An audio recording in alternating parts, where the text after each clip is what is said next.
1 Kings, chapter 1.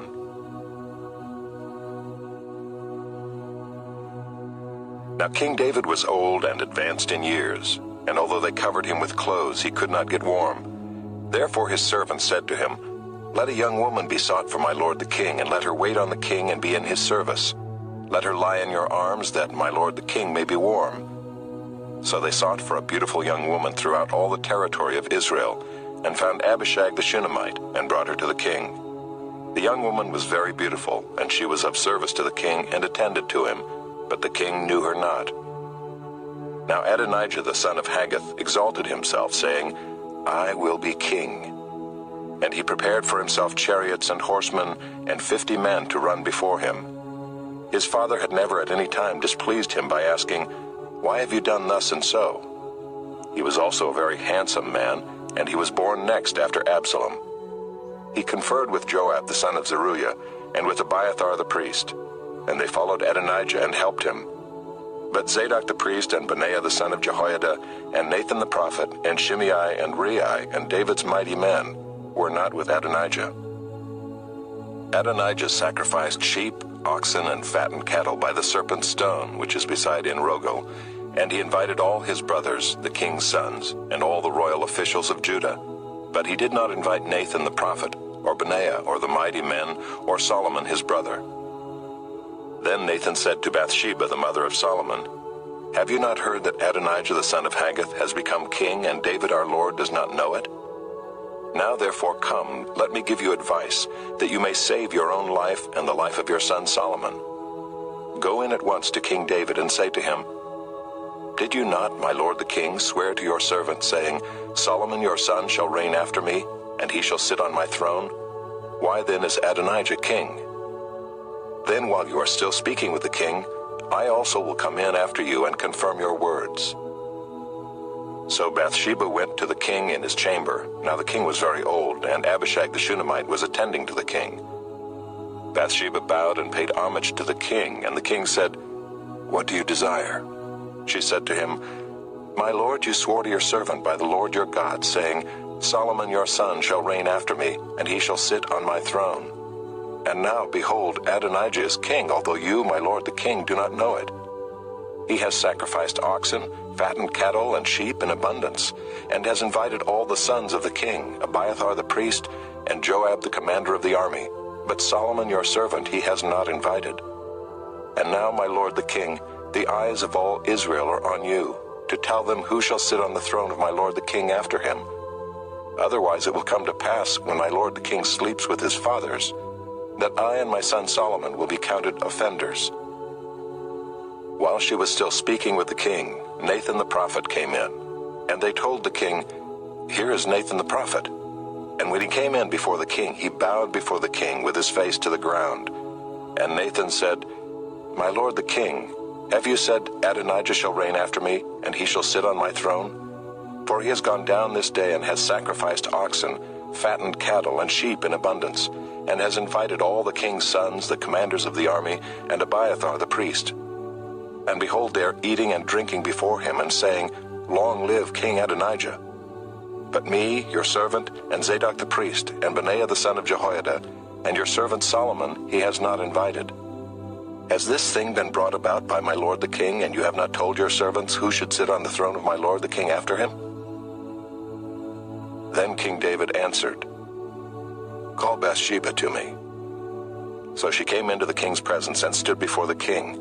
And the king swore, saying, 'As the Lord lives, who has redeemed my soul out of every adversity, as I swore to you by the Lord, the God of Israel, saying, Solomon your son shall reign after me, and he shall sit on my throne in my place, even so will I do this day.'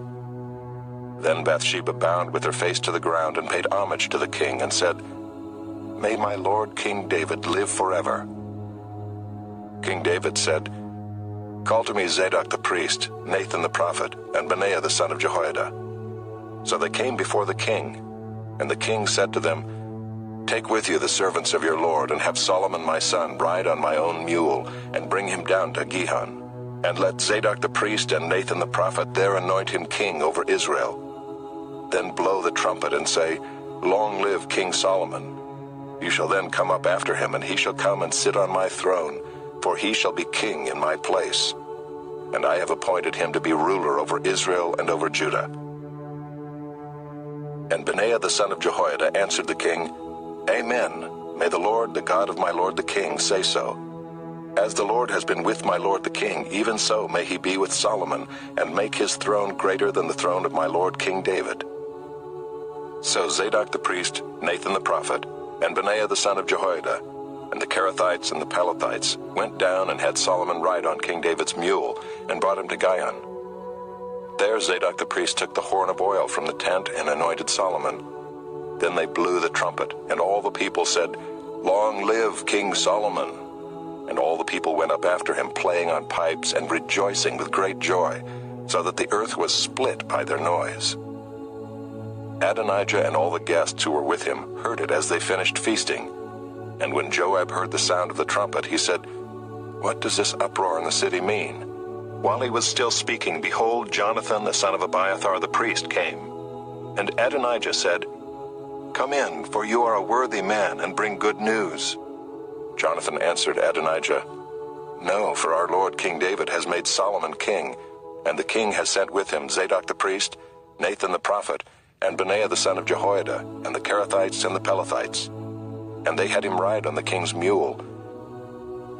And Zadok the priest and Nathan the prophet have anointed him king at Gihon, and they have gone up from there rejoicing, so that the city is in an uproar.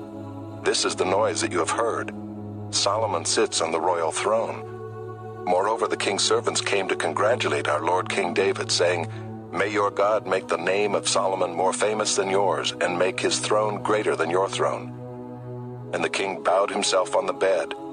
And the king also said, Blessed be the Lord, the God of Israel, who has granted someone to sit on my throne this day, my own eyes seeing it. Then all the guests of Adonijah trembled and rose, and each went his own way. And Adonijah feared Solomon. So he arose and went and took hold of the horns of the altar.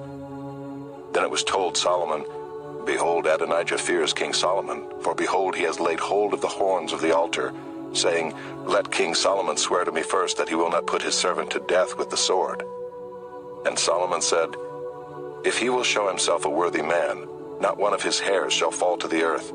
But if wickedness is found in him, he shall die. So King Solomon sent, and they brought him down from the altar. And he came and paid homage to King Solomon. And Solomon said to him, Go to your house.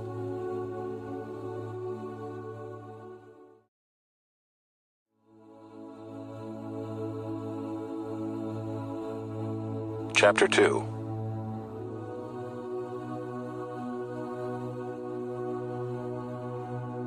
When David's time to die drew near, he commanded Solomon his son, saying, I am about to go the way of all the earth. Be strong and show yourself a man, and keep the charge of the Lord your God, walking in his ways and keeping his statutes, his commandments, his rules, and his testimonies, as it is written in the law of Moses, that you may prosper in all that you do and wherever you turn, that the Lord may establish his word that he spoke concerning me, saying, If your sons pay close attention to their way, to walk before me in faithfulness with all their heart and with all their soul, you shall not lack a man on the throne of Israel. Moreover, you also know what Joab the son of Zeruiah did to me, how he dealt with the two commanders of the armies of Israel, Abner the son of Ner, and Amasa the son of Jether, whom he killed, avenging in time of peace for blood that had been shed in war, and putting the blood of war on the belt around his waist and on the sandals on his feet. Act therefore according to your wisdom, but do not let his gray head go down to Sheol in peace. But deal loyally with the sons of Barzillai the Gileadite, and let them be among those who eat at your table. For with such loyalty they met me when I fled from Absalom your brother. And there is also with you Shimei the son of Gera the Benjaminite from Bahurim, who cursed me with a grievous curse on the day when I went to Mahanaim. But when he came down to meet me at the Jordan, I swore to him by the Lord, saying, I will not put you to death with the sword. Now therefore do not hold him guiltless, for you are a wise man. You will know what you ought to do to him, and you shall bring his gray head down with blood to Sheol. Then David slept with his fathers and was buried in the city of David. And the time that David reigned over Israel was 40 years. He reigned 7 years in Hebron, and 33 years in Jerusalem. So Solomon sat on the throne of David his father, and his kingdom was firmly established. Then Adonijah the son of Haggith came to Bathsheba, the mother of Solomon, and she said, "Do you come peacefully?" He said, "Peacefully." Then he said, "I have something to say to you." She said, "Speak."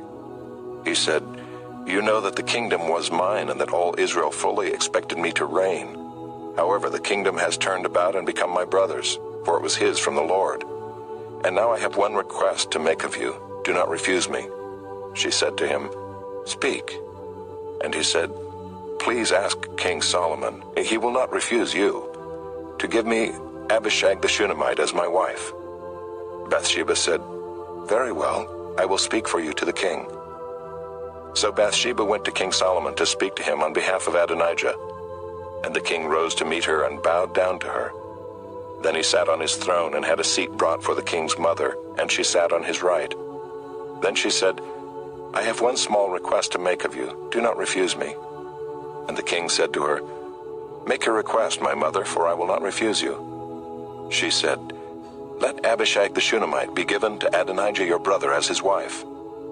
King Solomon answered his mother, "And why do you ask Abishag the Shunammite for Adonijah? Ask for him the kingdom also, for he is my older brother, and on his side are Abiathar the priest, and Joab the son of Zeruiah." Then King Solomon swore by the Lord, saying, "God do so to me, and more also, if this word does not cost Adonijah his life. Now therefore, as the Lord lives, who has established me and placed me on the throne of David my father, and who has made me a house as he promised, Adonijah shall be put to death today." So King Solomon sent Benaiah the son of Jehoiada, and he struck him down, and he died. And to Abiathar the priest the king said, "Go to Anathoth to your estate, for you deserve death. But I will not at this time put you to death, because you carried the ark of the Lord God before David my father, and because you shared in all my father's affliction." So Solomon expelled Abiathar from being priest to the Lord, thus fulfilling the word of the Lord that he had spoken concerning the house of Eli in Shiloh. When the news came to Joab, for Joab had supported Adonijah, although he had not supported Absalom, Joab fled to the tent of the Lord and caught hold of the horns of the altar. And when it was told King Solomon, "Joab has fled to the tent of the Lord, and behold, he is beside the altar," Solomon sent Benaiah the son of Jehoiada, saying, "Go, strike him down." So Benaiah came to the tent of the Lord and said to him, "The king commands, come out." But he said, "No, I will die here." Then Benaiah brought the king word again, saying, "Thus said Joab, and thus he answered me." The king replied to him, "Do as he has said, strike him down and bury him, and thus take away from me and from my father's house the guilt for the blood that Joab shed without cause. The Lord will bring back his bloody deeds on his own head, because without the knowledge of my father David, he attacked and killed with the sword 2 men more righteous and better than himself, Abner the son of Ner, commander of the army of Israel, and Amasa the son of Jether, commander of the army of Judah. So shall their blood come back on the head of Joab and on the head of his descendants forever. But for David and for his descendants, and for his house and for his throne, there shall be peace from the Lord forevermore." Then Benaiah the son of Jehoiada went up and struck him down and put him to death, and he was buried in his own house in the wilderness. The king put Benaiah the son of Jehoiada over the army in place of Joab, and the king put Zadok the priest in the place of Abiathar. Then the king sent and summoned Shimei and said to him, "Build yourself a house in Jerusalem and dwell there, and do not go out from there to any place whatever. For on the day you go out and cross the brook Kidron, know for certain that you shall die. Your blood shall be on your own head." And Shimei said to the king, "What you say is good, as my lord the king has said, so will your servant do." So Shimei lived in Jerusalem many days. But it happened at the end of 3 years that 2 of Shimei's servants ran away to Achish, son of Maacah, king of Gath. And when it was told Shimei, "Behold, your servants are in Gath," Shimei arose and saddled a donkey and went to Gath to Achish to seek his servants. Shimei went and brought his servants from Gath. And when Solomon was told that Shimei had gone from Jerusalem to Gath and returned, the king sent and summoned Shimei and said to him, "Did I not make you swear by the Lord, and solemnly warn you, saying, Know for certain that on the day you go out and go to any place whatever, you shall die? And you said to me, What you say is good, I will obey. Why then have you not kept your oath to the Lord and the commandment with which I commanded you? The king also said to Shimei, You know in your own heart all the harm that you did to David my father. So the Lord will bring back your harm on your own head. But King Solomon shall be blessed, and the throne of David shall be established before the Lord forever. Then the king commanded Benaiah the son of Jehoiada, and he went out and struck him down, and he died. So the kingdom was established in the hand of Solomon.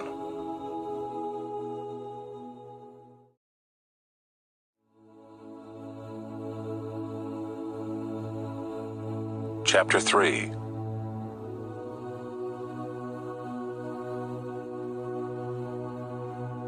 Solomon made a marriage alliance with Pharaoh, king of Egypt. He took Pharaoh's daughter and brought her into the city of David until he had finished building his own house and the house of the Lord and the wall around Jerusalem. The people were sacrificing at the high places, however, because no house had yet been built for the name of the Lord. Solomon loved the Lord, walking in the statutes of David his father. Only he sacrificed and made offerings at the high places. And the king went to Gibeon to sacrifice there, for that was the great high place. Solomon used to offer 1,000 burnt offerings on that altar. At Gibeon the Lord appeared to Solomon in a dream by night, and God said, Ask what I shall give you. And Solomon said, You have shown great and steadfast love to your servant David my father, because he walked before you in faithfulness, in righteousness, and in uprightness of heart toward you. And you have kept for him this great and steadfast love, and have given him a son to sit on his throne this day. And now, O Lord my God, you have made your servant king in place of David my father, although I am but a little child. I do not know how to go out or come in. And your servant is in the midst of your people whom you have chosen, a great people, too many to be numbered or counted for multitude. Give your servant, therefore, an understanding mind to govern your people, that I may discern between good and evil. For who is able to govern this, your great people? It pleased the Lord that Solomon had asked this. And God said to him, Because you have asked this, and have not asked for yourself long life or riches or the life of your enemies, but have asked for yourself understanding to discern what is right. Behold, I now do according to your word. Behold, I give you a wise and discerning mind, so that none like you has been before you, and none like you shall arise after you. I give you also what you have not asked, both riches and honor, so that no other king shall compare with you all your days. And if you will walk in my ways, keeping my statutes and my commandments as your father David walked, then I will lengthen your days. And Solomon awoke, and behold, it was a dream. Then he came to Jerusalem and stood before the ark of the covenant of the Lord, and offered up burnt offerings and peace offerings, and made a feast for all his servants. Then 2 prostitutes came to the king and stood before him. The one woman said, "O my lord, this woman and I live in the same house, and I gave birth to a child while she was in the house. Then on the 3rd day after I gave birth, this woman also gave birth, and we were alone. There was no one else with us in the house, only we 2 were in the house. And this woman's son died in the night because she lay on him. And she arose at midnight and took my son from beside me while your servant slept, and laid him at her breast, and laid her dead son at my breast. When I rose in the morning to nurse my child, behold, he was dead. But when I looked at him closely in the morning, behold, he was not the child that I had borne." But the other woman said, "No, the living child is mine, and the dead child is yours." The first said, "No, the dead child is yours, and the living child is mine." Thus they spoke before the king. Then the king said, "The one says, 'This is my son that is alive, and your son is dead.' And the other says, 'No, but your son is dead, and my son is the living one.'" And the king said, "Bring me a sword." So a sword was brought before the king. And the king said, "Divide the living child in 2, and give half to the one and half to the other." Then the woman whose son was alive said to the king, because her heart yearned for her son, "O my lord, give her the living child, and by no means put him to death." But the other said, "He shall be neither mine nor yours. Divide him." Then the king answered and said, Give the living child to the first woman, and by no means put him to death. She is his mother." And all Israel heard of the judgment that the king had rendered, and they stood in awe of the king, because they perceived that the wisdom of God was in him to do justice.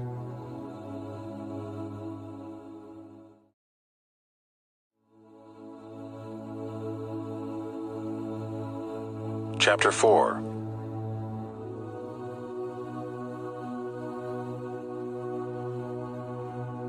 King Solomon was king over all Israel, and these were his high officials.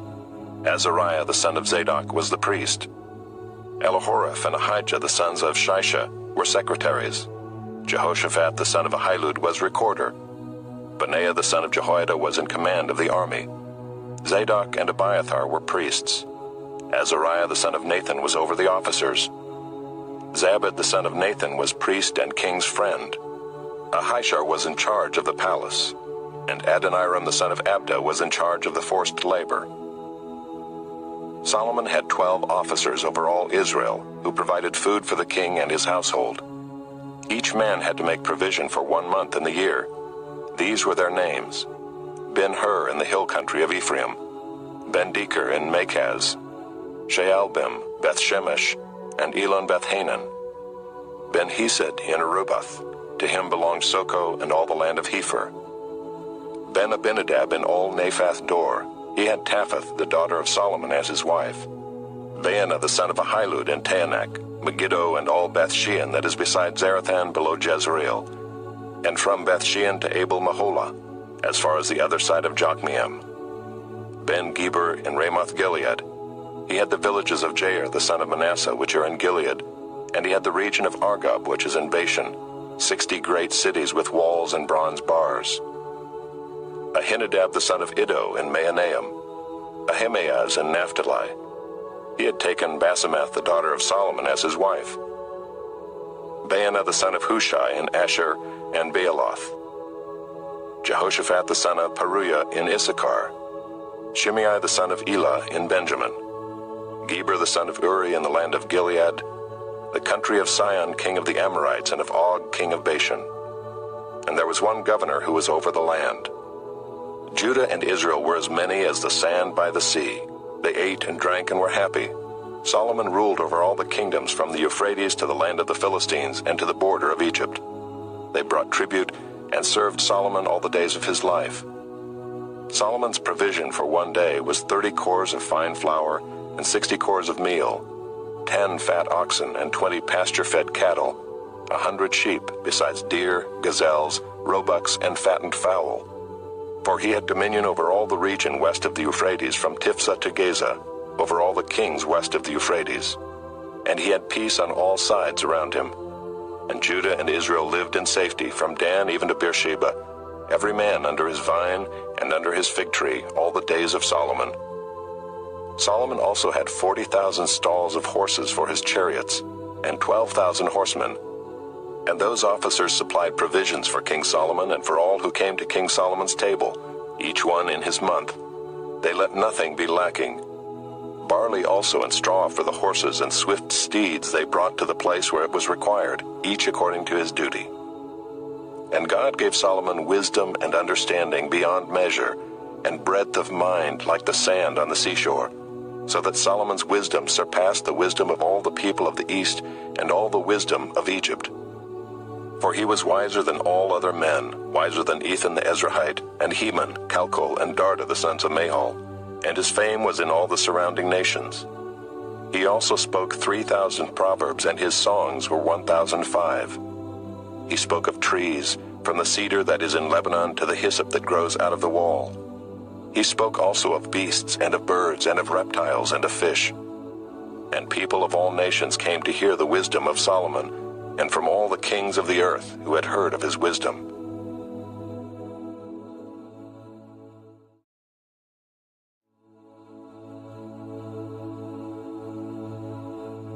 Chapter 5.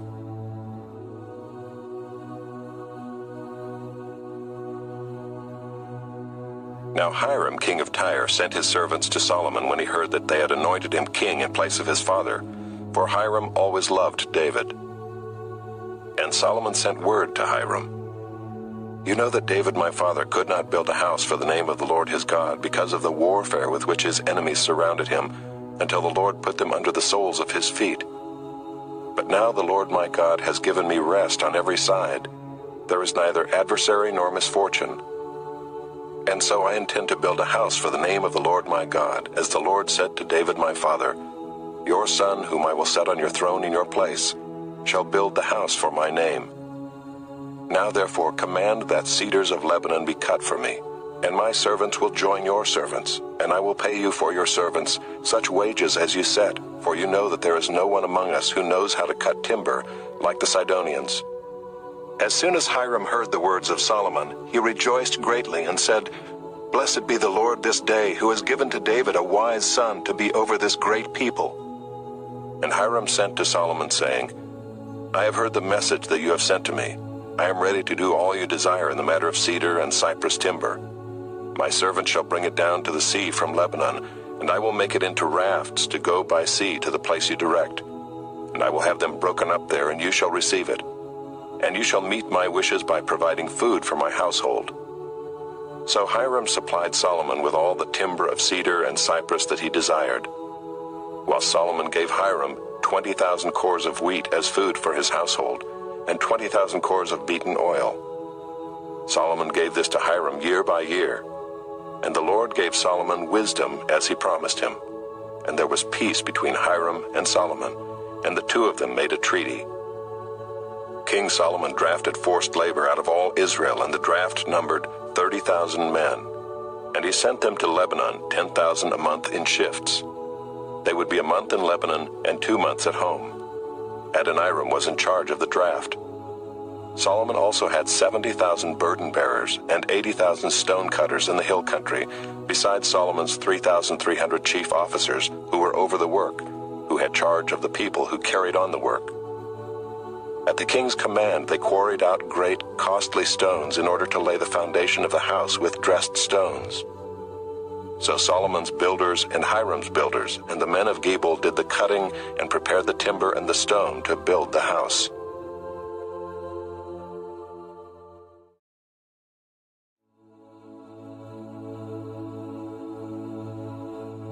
Chapter 6.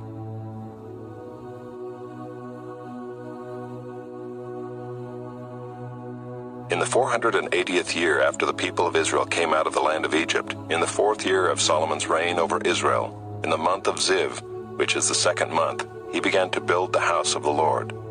The house that King Solomon built for the Lord was 60 cubits long, 20 cubits wide, and 30 cubits high. The vestibule in front of the nave of the house was 20 cubits long, equal to the width of the house, and 10 cubits deep in front of the house. And he made for the house windows with recessed frames. He also built a structure against the wall of the house, running around the walls of the house, both the nave and the inner sanctuary. And he made side chambers all around. The lowest story was 5 cubits broad, the middle one was 6 cubits broad, and the third was 7 cubits broad. For around the outside of the house he made offsets on the wall in order that the supporting beams should not be inserted into the walls of the house.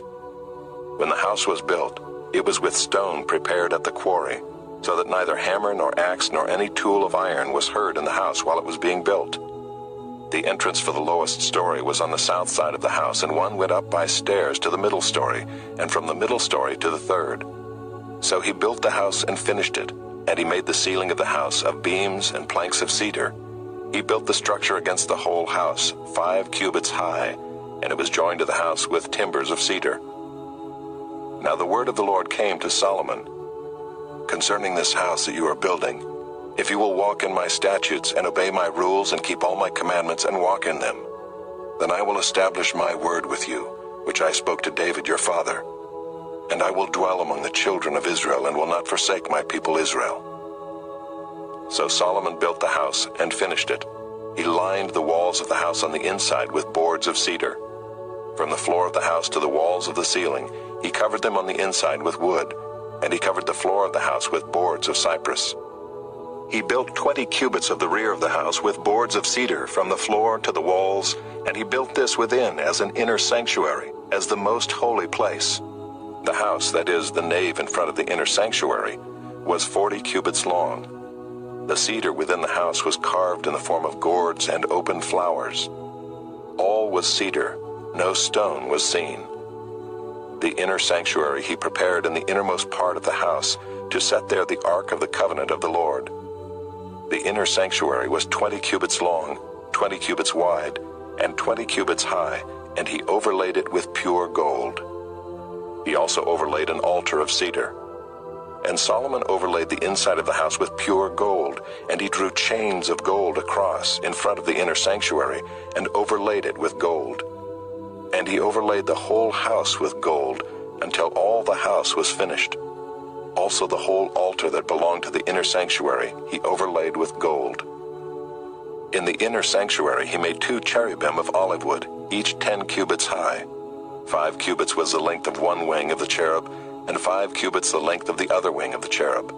It was 10 cubits from the tip of one wing to the tip of the other. The other cherub also measured 10 cubits.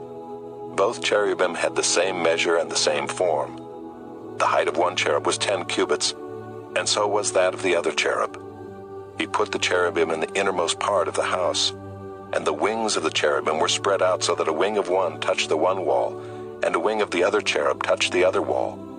Their other wings touched each other in the middle of the house, and he overlaid the cherubim with gold. Around all the walls of the house he carved engraved figures of cherubim and palm trees and open flowers in the inner and outer rooms. The floor of the house he overlaid with gold in the inner and outer rooms. For the entrance to the inner sanctuary he made doors of olive wood. The lintel and the doorposts were 5-sided. He covered the 2 doors of olive wood with carvings of cherubim, palm trees, and open flowers. He overlaid them with gold and spread gold on the cherubim and on the palm trees. So also he made for the entrance to the nave doorposts of olive wood in the form of a square, and 2 doors of cypress wood. The 2 leaves of the one door were folding, and the 2 leaves of the other door were folding.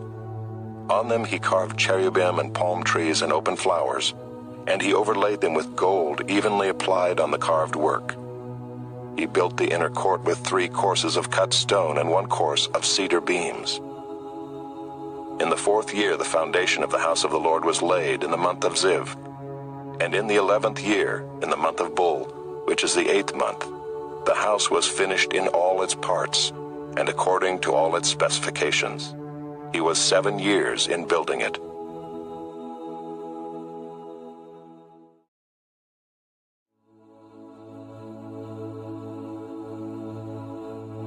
Chapter 7.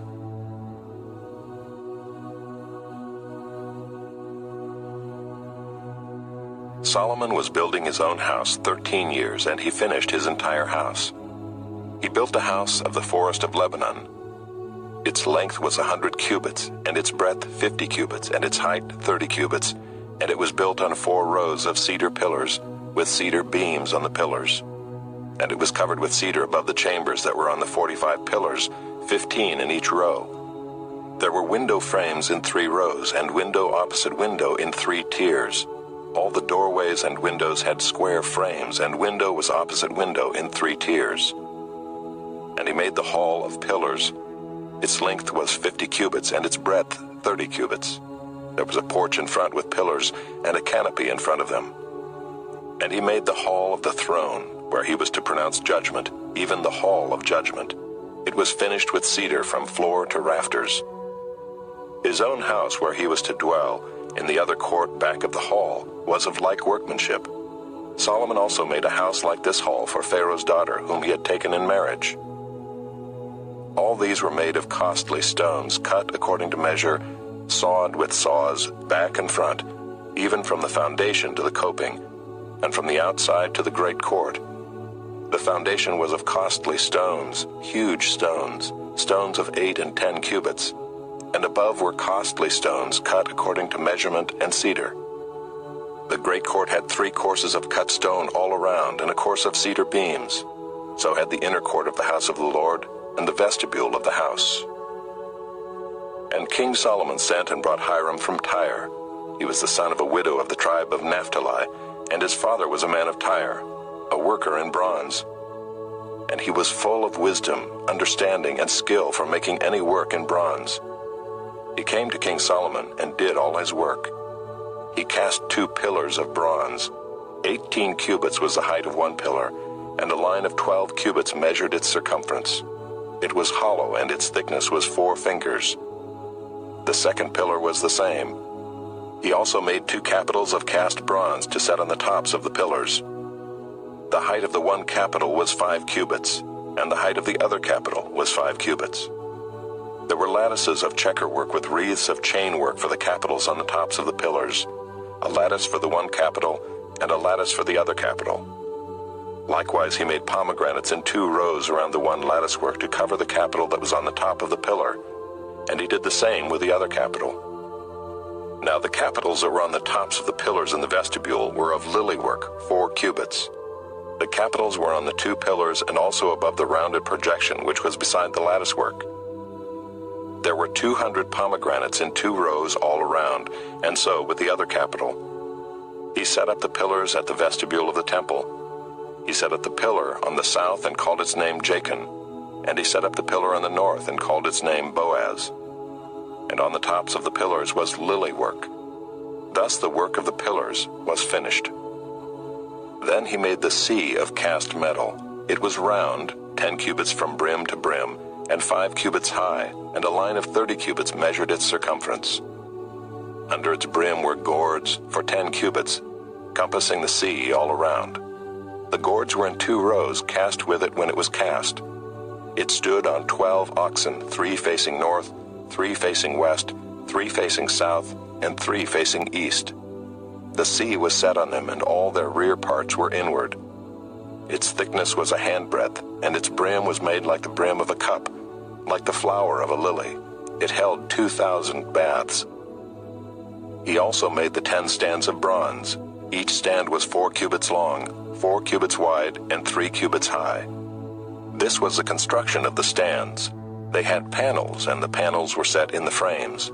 And on the panels that were set in the frames were lions, oxen, and cherubim. On the frames, both above and below the lions and oxen, there were wreaths of beveled work. Moreover, each stand had 4 bronze wheels and axles of bronze, and at the 4 corners were supports for a basin. The supports were cast with wreaths at the side of each. Its opening was within a crown that projected upward 1 cubit. Its opening was round as a pedestal is made, 1.5 cubits deep. At its opening there were carvings, and its panels were square, not round. And the 4 wheels were underneath the panels.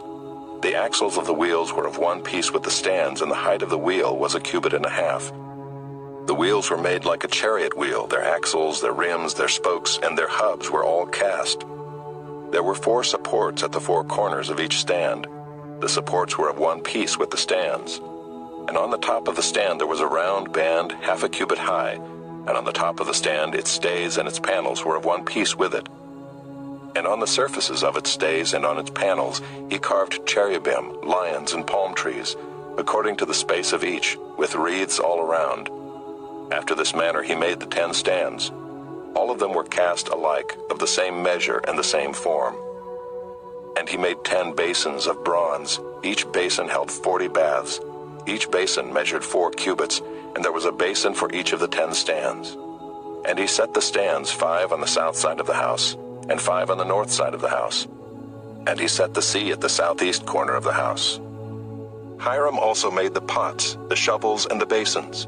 So Hiram finished all the work that he did for King Solomon on the house of the Lord: the 2 pillars, the 2 bowls of the capitals that were on the tops of the pillars, and the 2 lattice works to cover the 2 bowls of the capitals that were on the tops of the pillars, and the 400 pomegranates for the 2 lattice works, 2 rows of pomegranates for each lattice work, to cover the 2 bowls of the capitals that were on the pillars, the 10 stands and the 10 basins on the stands, and the 1 sea and the 12 oxen underneath the sea. Now the pots, the shovels, and the basins, all these vessels in the house of the Lord, which Hiram made for King Solomon, were of burnished bronze. In the plain of the Jordan the king cast them, in the clay ground between Succoth and Zarethan. And Solomon left all the vessels unweighed, because there were so many of them, the weight of the bronze was not ascertained. So Solomon made all the vessels that were in the house of the Lord: the golden altar, the golden table for the bread of the presence, the lampstands of pure gold, 5 on the south side and 5 on the north, before the inner sanctuary, the flowers, the lamps, and the tongs of gold, the cups, snuffers, basins, dishes for incense, and fire pans of pure gold, and the sockets of gold for the doors of the innermost part of the house, the most holy place, and for the doors of the nave of the temple. Thus all the work that King Solomon did on the house of the Lord was finished. And Solomon brought in the things that David his father had dedicated, the silver, the gold, and the vessels, and stored them in the treasuries of the house of the Lord.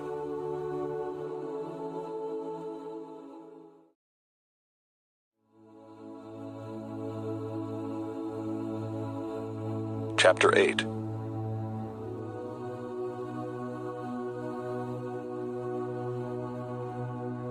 Then Solomon assembled the elders of Israel and all the heads of the tribes, the leaders of the fathers' houses of the people of Israel, before King Solomon in Jerusalem, to bring up the ark of the covenant of the Lord out of the city of David, which is Zion.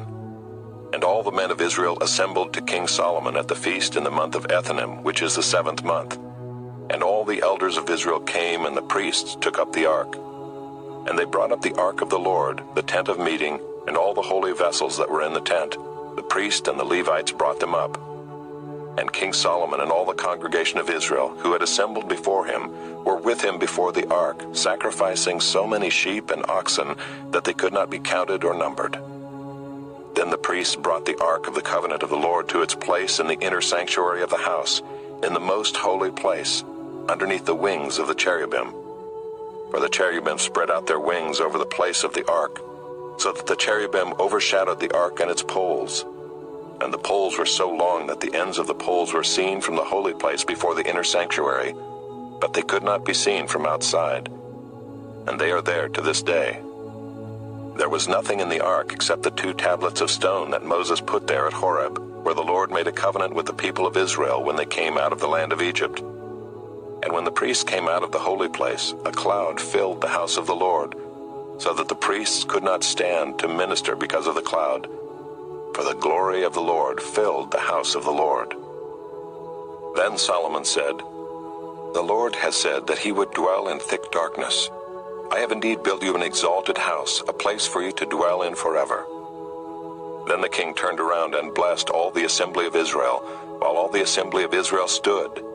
And he said, "Blessed be the Lord, the God of Israel, who with his hand has fulfilled what he promised with his mouth to David my father, saying, Since the day that I brought my people Israel out of Egypt, I chose no city out of all the tribes of Israel in which to build a house, that my name might be there. But I chose David to be over my people Israel. Now it was in the heart of David my father to build a house for the name of the Lord, the God of Israel.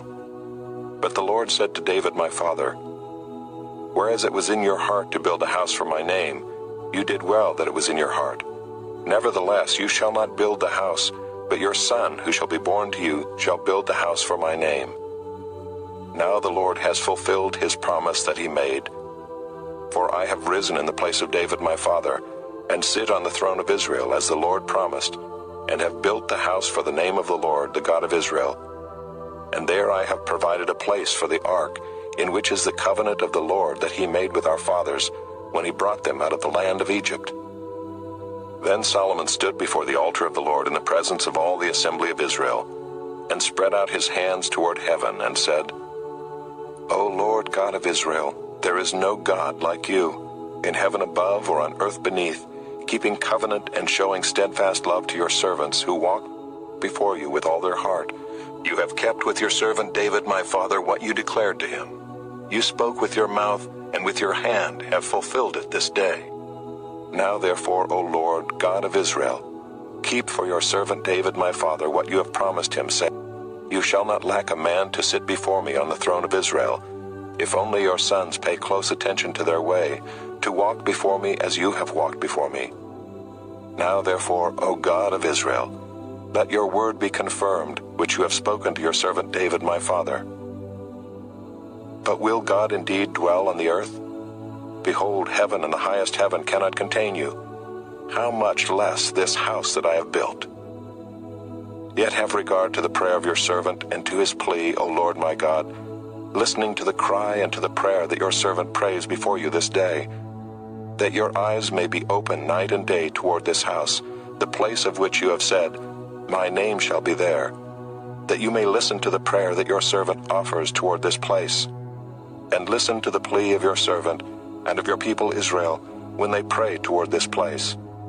And listen in heaven your dwelling place, and when you hear, forgive. If a man sins against his neighbor and is made to take an oath and comes and swears his oath before your altar in this house, then hear in heaven and act and judge your servants, condemning the guilty by bringing his conduct on his own head, and vindicating the righteous by rewarding him according to his righteousness.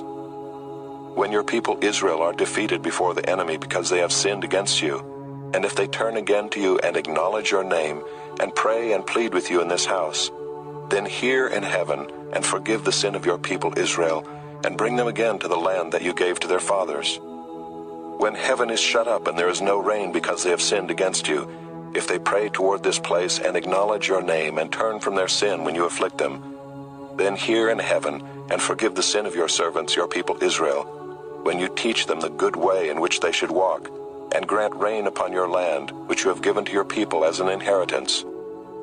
If there is famine in the land, if there is pestilence or blight or mildew or locust or caterpillar, if their enemy besieges them in the land at their gates, whatever plague, whatever sickness there is, whatever prayer, whatever plea is made by any man or by all your people Israel, each knowing the affliction of his own heart, and stretching out his hands toward this house, then hear in heaven your dwelling place, and forgive and act, and render to each whose heart you know, according to all his ways, for you only know the hearts of all the children of mankind, that they may fear you all the days that they live in the land that you gave to our fathers.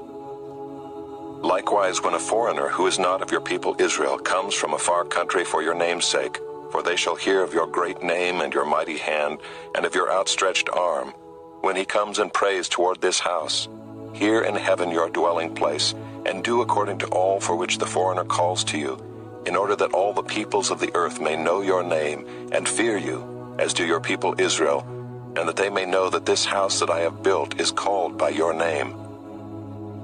If your people go out to battle against their enemy, by whatever way you shall send them, and they pray to the Lord toward the city that you have chosen and the house that I have built for your name, then hear in heaven their prayer and their plea, and maintain their cause. If they sin against you, for there is no one who does not sin, and you are angry with them and give them to an enemy, so that they are carried away captive to the land of the enemy, far off or near, yet if they turn their heart in the land to which they have been carried captive, and repent and plead with you in the land of their captors, saying, we have sinned and have acted perversely and wickedly, if they repent with all their heart and with all their soul in the land of their enemies who carried them captive, and pray to you toward their land which you gave to their fathers, the city that you have chosen, and the house that I have built for your name, then hear in heaven your dwelling place their prayer and their plea, and maintain their cause, and forgive your people who have sinned against you, and all their transgressions that they have committed against you, and grant them compassion in the sight of those who carried them captive, that they may have compassion on them. For they are your people and your heritage, which you have brought out of Egypt from the midst of the iron furnace. Let your eyes be open to the plea of your servant and to the plea of your people Israel, giving ear to them whenever they call to you. For you separated them from among all the peoples of the earth to be your heritage, as you declared through Moses your servant, when you brought our fathers out of Egypt, O Lord God. Now as Solomon finished offering all this prayer and plea to the Lord, he arose from before the altar of the Lord, where he had knelt with hands outstretched toward heaven. And he stood and blessed all the assembly of Israel with a loud voice, saying, Blessed be the Lord who has given rest to his people Israel, according to all that he promised. Not one word has failed of all his good promise, which he spoke by Moses his servant. The Lord our God be with us, as he was with our fathers. May he not leave us or forsake us, that he may incline our hearts to him, to walk in all his ways and to keep his commandments, his statutes, and his rules, which he commanded our fathers. Let these words of mine, with which I have pleaded before the Lord, be near to the Lord our God day and night, and may he maintain the cause of his servant and the cause of his people Israel, as each day requires, that all the peoples of the earth may know that the Lord is God, there is no other. Let your heart therefore be wholly true to the Lord our God, walking in his statutes and keeping his commandments as at this day. Then the king and all Israel with him offered sacrifice before the Lord. Solomon offered as peace offerings to the Lord 22,000 oxen and 120,000 sheep. So the king and all the people of Israel dedicated the house of the Lord. The same day the king consecrated the middle of the court that was before the house of the Lord, for there he offered the burnt offering and the grain offering and the fat pieces of the peace offerings, because the bronze altar that was before the Lord was too small to receive the burnt offering and the grain offering and the fat pieces of the peace offerings. So Solomon held the feast at that time, and all Israel with him, a great assembly, from Lebo-Hamath to the brook of Egypt, before the Lord our God 7 days. On the 8th day he sent the people away, and they blessed the king and went to their homes joyful and glad of heart for all the goodness that the Lord had shown to David his servant and to Israel his people.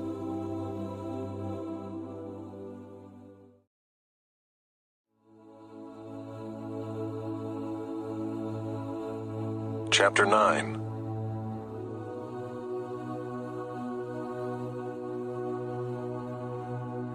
As soon as Solomon had finished building the house of the Lord and the king's house and all that Solomon desired to build, the Lord appeared to Solomon a second time as he had appeared to him at Gibeon.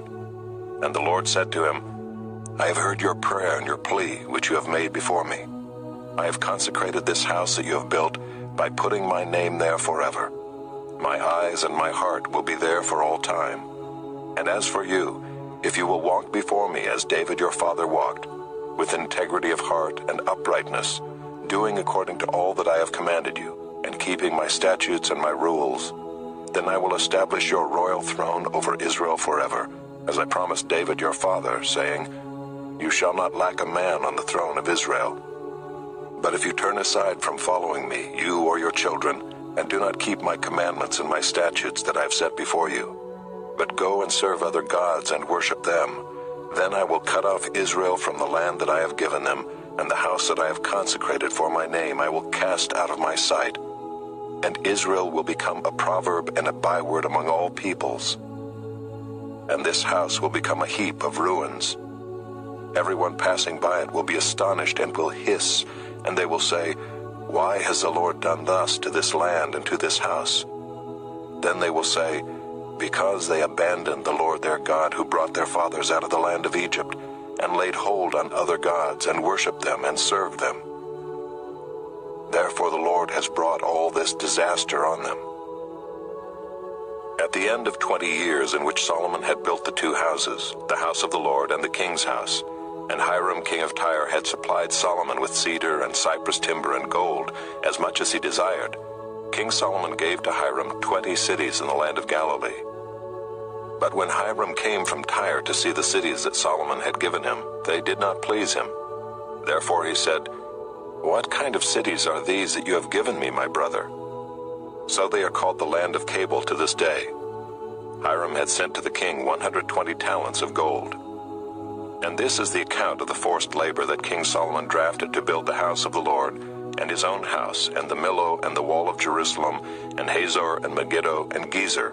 Pharaoh king of Egypt had gone up and captured Gezer and burned it with fire, and had killed the Canaanites who lived in the city, and had given it as dowry to his daughter, Solomon's wife. So Solomon rebuilt Gezer. And Lower Beth-horon, and Baalath, and Tamar in the wilderness in the land of Judah, and all the store cities that Solomon had, and the cities for his chariots, and the cities for his horsemen, and whatever Solomon desired to build in Jerusalem, in Lebanon, and in all the land of his dominion. All the people who were left of the Amorites, the Hittites, the Perizzites, the Hivites, and the Jebusites, who were not of the people Israel, their descendants who were left after them in the land, whom the people of Israel were unable to devote to destruction, these Solomon drafted to be slaves, and so they are to this day.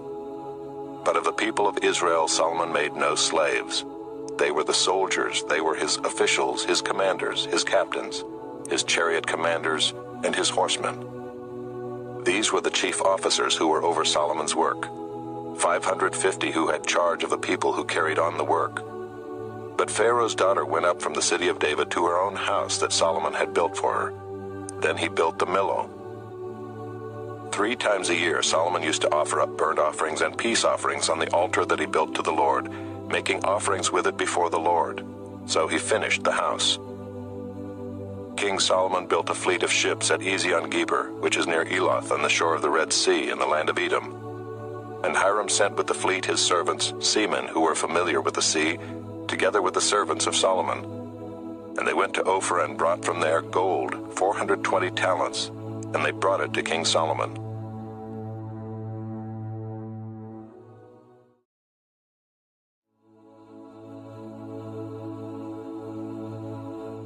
Chapter 10.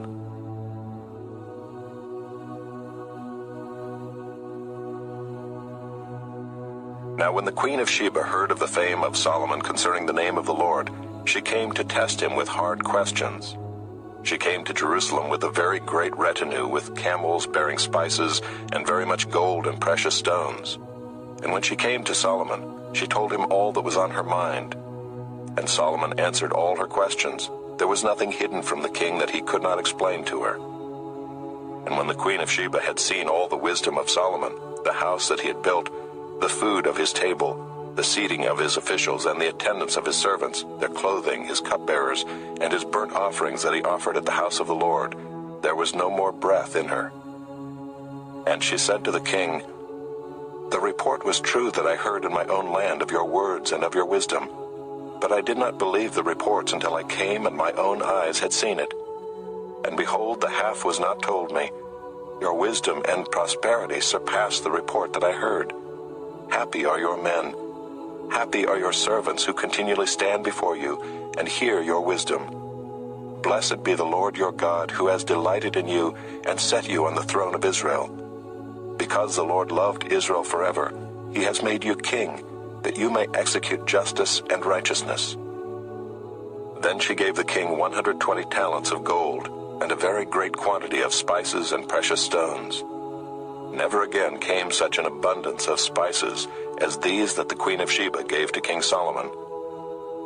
Moreover, the fleet of Hiram, which brought gold from Ophir, brought from Ophir a very great amount of almug wood and precious stones. And the king made of the almug wood supports for the house of the Lord and for the king's house, also lyres and harps for the singers. No such almug wood has come or been seen to this day.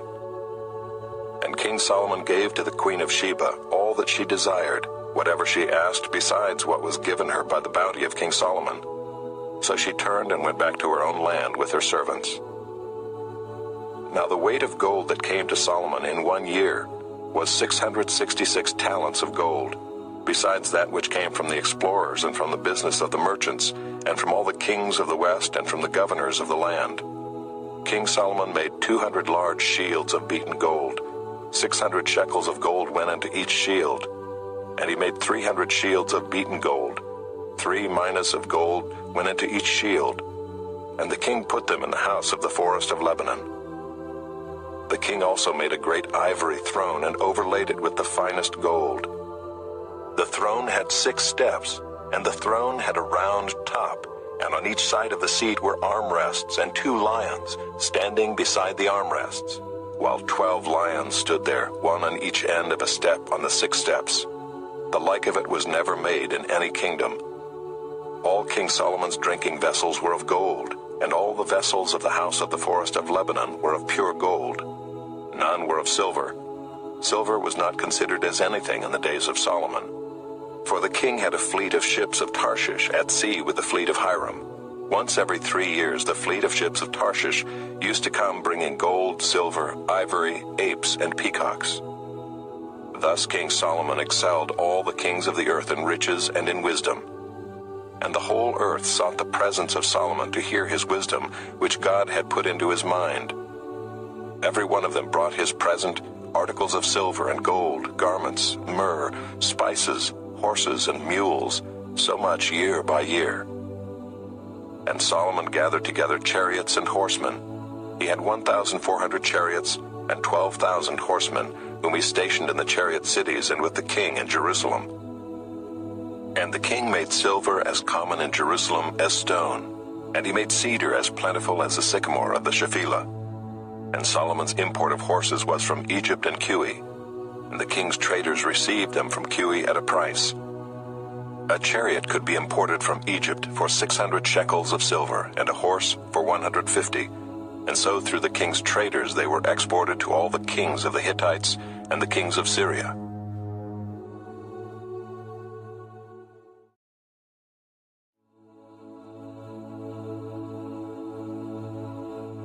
Chapter 11.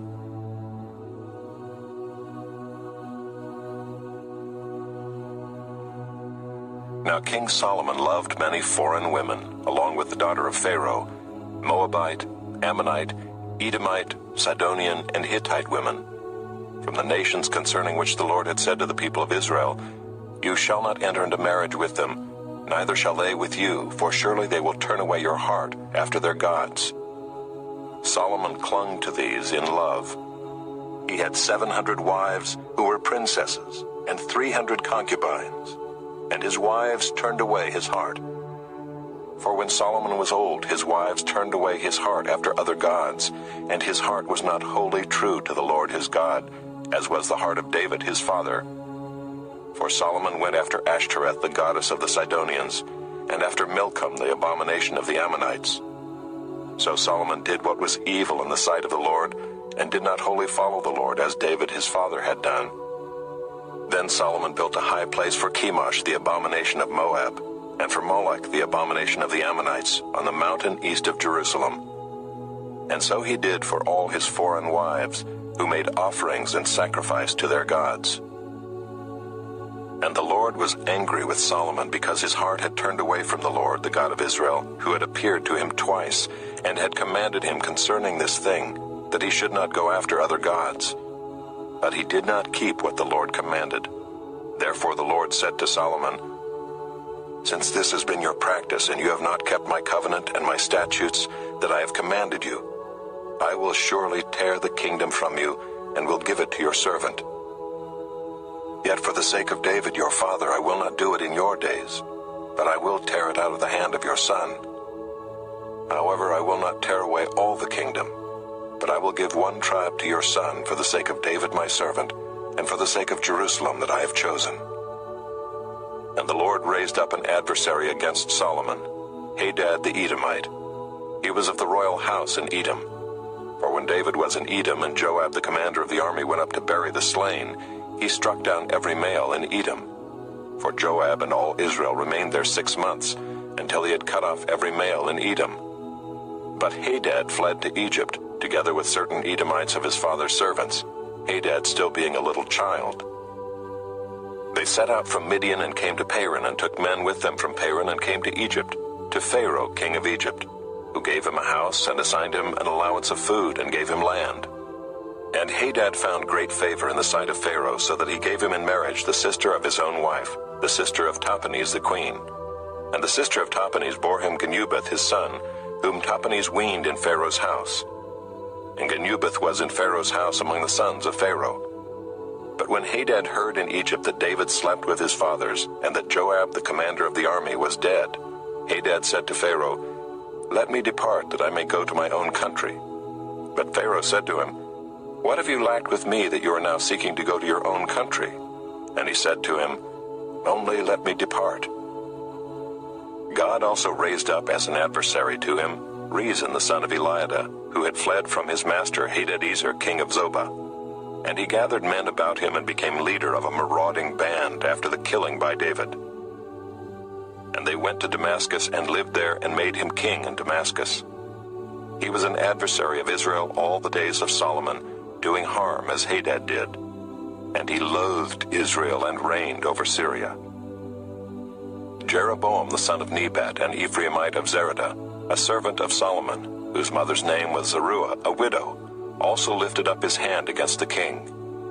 And this was the reason why he lifted up his hand against the king. Solomon built the Millo, and closed up the breach of the city of David his father. The man Jeroboam was very able, and when Solomon saw that the young man was industrious, he gave him charge over all the forced labor of the house of Joseph. And at that time, when Jeroboam went out of Jerusalem, the prophet Ahijah the Shilonite found him on the road. Now Ahijah had dressed himself in a new garment, and the two of them were alone in the open country. Then Ahijah laid hold of the new garment that was on him, and tore it into 12 pieces.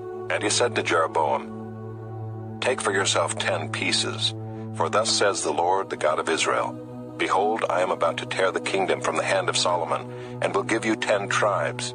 But he shall have 1 tribe, for the sake of my servant David, and for the sake of Jerusalem, the city that I have chosen out of all the tribes of Israel, because they have forsaken me and worshipped Ashtoreth, the goddess of the Sidonians, Chemosh, the god of Moab, and Milcom, the god of the Ammonites. And they have not walked in my ways, doing what is right in my sight, and keeping my statutes and my rules, as David his father did. Nevertheless, I will not take the whole kingdom out of his hand, but I will make him ruler all the days of his life, for the sake of David my servant whom I chose, who kept my commandments and my statutes. But I will take the kingdom out of his son's hand, and will give it to you, 10 tribes.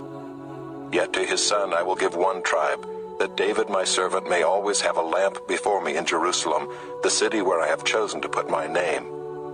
And I will take you, and you shall reign over all that your soul desires, and you shall be king over Israel. And if you will listen to all that I command you, and will walk in my ways, and do what is right in my eyes by keeping my statutes and my commandments, as David my servant did, I will be with you and will build you a sure house, as I built for David, and I will give Israel to you.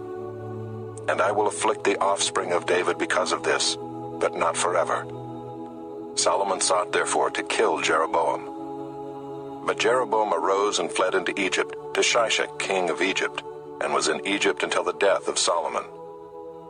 Now the rest of the acts of Solomon, and all that he did, and his wisdom, are they not written in the book of the acts of Solomon?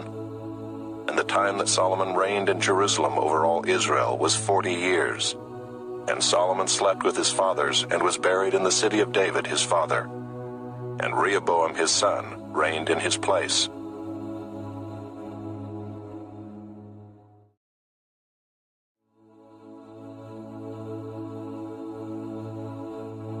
Chapter 12.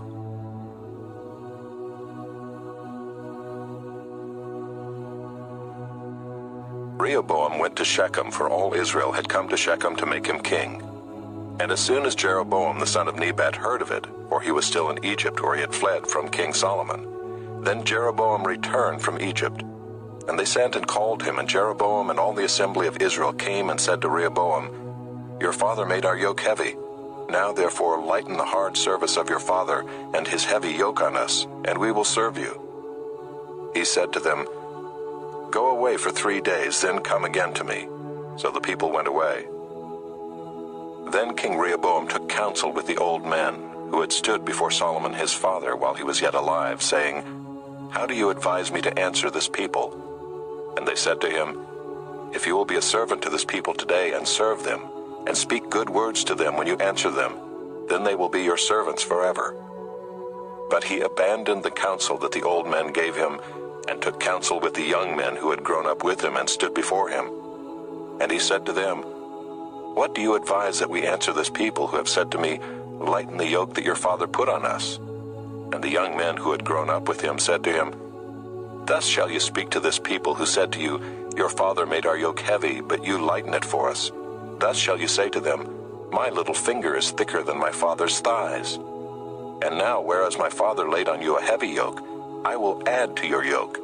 My father disciplined you with whips, but I will discipline you with scorpions. So Jeroboam and all the people came to Rehoboam the 3rd day, as the king said, Come to me again the 3rd day. And the king answered the people harshly, and forsaking the counsel that the old man had given him, he spoke to them according to the counsel of the young men, saying, My father made your yoke heavy, but I will add to your yoke. My father disciplined you with whips, but I will discipline you with scorpions. So the king did not listen to the people, for it was a turn of affairs brought about by the Lord, that he might fulfill his word, which the Lord spoke by Ahijah the Shilonite to Jeroboam the son of Nebat. And when all Israel saw that the king did not listen to them, the people answered the king, What portion do we have in David? We have no inheritance in the son of Jesse. To your tents, O Israel, look now to your own house, David. So Israel went to their tents. But Rehoboam reigned over the people of Israel who lived in the cities of Judah. Then King Rehoboam sent Adoram, who was taskmaster over the forced labor, and all Israel stoned him to death with stones. And King Rehoboam hurried to mount his chariot to flee to Jerusalem. So Israel has been in rebellion against the house of David to this day. And when all Israel heard that Jeroboam had returned, they sent and called him to the assembly and made him king over all Israel. There was none that followed the house of David but the tribe of Judah only.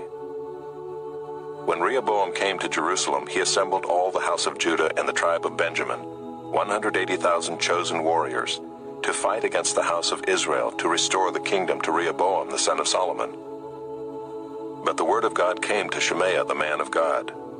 Say to Rehoboam the son of Solomon, king of Judah, and to all the house of Judah and Benjamin, and to the rest of the people, Thus says the Lord, you shall not go up or fight against your relatives the people of Israel. Every man return to his home, for this thing is from me. So they listened to the word of the Lord and went home again according to the word of the Lord.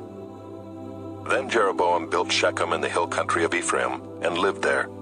And he went out from there and built Penuel. And Jeroboam said in his heart, Now the kingdom will turn back to the house of David.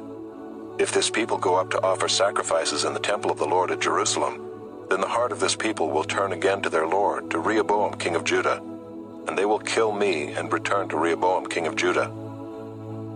So the king took counsel and made 2 calves of gold, and he said to the people, You have gone up to Jerusalem long enough. Behold your gods, O Israel, who brought you up out of the land of Egypt. And he set one in Bethel, and the other he put in Dan. Then this thing became a sin, for the people went as far as Dan to be before one. He also made temples on high places, and appointed priests from among all the people, who were not of the Levites.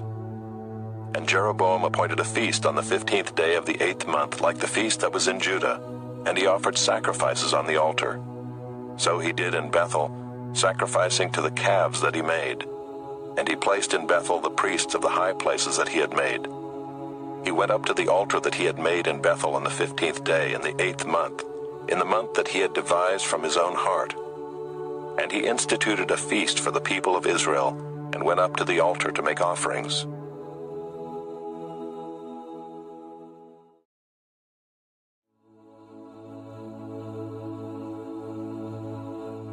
Chapter 13.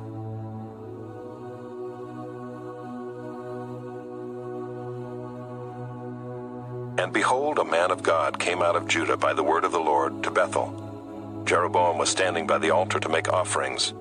And the man cried against the altar by the word of the Lord, and said, O altar, altar, thus says the Lord, Behold, a son shall be born to the house of David, Josiah by name, and he shall sacrifice on you the priests of the high places who make offerings on you, and human bones shall be burned on you. And he gave a sign the same day, saying, This is the sign that the Lord has spoken. Behold, the altar shall be torn down, and the ashes that are on it shall be poured out. And when the king heard the saying of the man of God, which he cried against the altar at Bethel, Jeroboam stretched out his hand from the altar, saying, Seize him. And his hand, which he stretched out against him, dried up, so that he could not draw it back to himself. The altar also was torn down, and the ashes poured out from the altar, according to the sign that the man of God had given by the word of the Lord. And the king said to the man of God, Entreat now the favor of the Lord your God, and pray for me, that my hand may be restored to me. And the man of God entreated the Lord, and the king's hand was restored to him, and became as it was before. And the king said to the man of God, Come home with me and refresh yourself, and I will give you a reward. And the man of God said to the king, If you give me half your house, I will not go in with you. And I will not eat bread or drink water in this place. For so it was commanded me by the word of the Lord, saying, You shall neither eat bread nor drink water, nor return by the way that you came. So he went another way, and did not return by the way that he came to Bethel. Now an old prophet lived in Bethel, and his sons came and told him all that the man of God had done that day in Bethel. They also told to their father the words that he had spoken to the king. And their father said to them, Which way did he go? And his sons showed him the way that the man of God who came from Judah had gone. And he said to his sons, Saddle the donkey for me. So they saddled the donkey for him, and he mounted it. And he went after the man of God, and found him sitting under an oak. And he said to him, Are you the man of God who came from Judah? And he said, I am. Then he said to him, "Come home with me and eat bread." And he said, "I may not return with you or go in with you, neither will I eat bread nor drink water with you in this place. For it was said to me by the word of the Lord, You shall neither eat bread nor drink water there, nor return by the way that you came." And he said to him, "I also am a prophet as you are, and an angel spoke to me by the word of the Lord, saying, Bring him back with you into your house, that he may eat bread and drink water." But he lied to him. So he went back with him and ate bread in his house and drank water. And as they sat at the table, the word of the Lord came to the prophet who had brought him back. And he cried to the man of God who came from Judah, "Thus says the Lord, because you have disobeyed the word of the Lord, and have not kept the command that the Lord your God commanded you, but have come back and have eaten bread and drunk water in the place of which he said to you, Eat no bread and drink no water, your body shall not come to the tomb of your fathers." And after he had eaten bread and drunk, he saddled the donkey for the prophet whom he had brought back. And as he went away, a lion met him on the road and killed him, and his body was thrown in the road, and the donkey stood beside it. The lion also stood beside the body. And behold, men passed by and saw the body thrown in the road, and the lion standing by the body. And they came and told it in the city where the old prophet lived. And when the prophet who had brought him back from the way heard of it, he said, "It is the man of God who disobeyed the word of the Lord. Therefore the Lord has given him to the lion, which has torn him and killed him, according to the word that the Lord spoke to him." And he said to his sons, "Saddle the donkey for me." And they saddled it. And he went and found his body thrown in the road, and the donkey and the lion standing beside the body. The lion had not eaten the body or torn the donkey. And the prophet took up the body of the man of God, and laid it on the donkey, and brought it back to the city to mourn and to bury him. And he laid the body in his own grave, and they mourned over him, saying, "Alas, my brother." And after he had buried him, he said to his sons, "When I die, bury me in the grave in which the man of God is buried. Lay my bones beside his bones." For the saying that he called out by the word of the Lord against the altar in Bethel, and against all the houses of the high places that are in the cities of Samaria, shall surely come to pass. After this thing Jeroboam did not turn from his evil way, but made priests for the high places again from among all the people. Any who would he ordained to be priests of the high places. And this thing became sin to the house of Jeroboam, so as to cut it off and to destroy it from the face of the earth.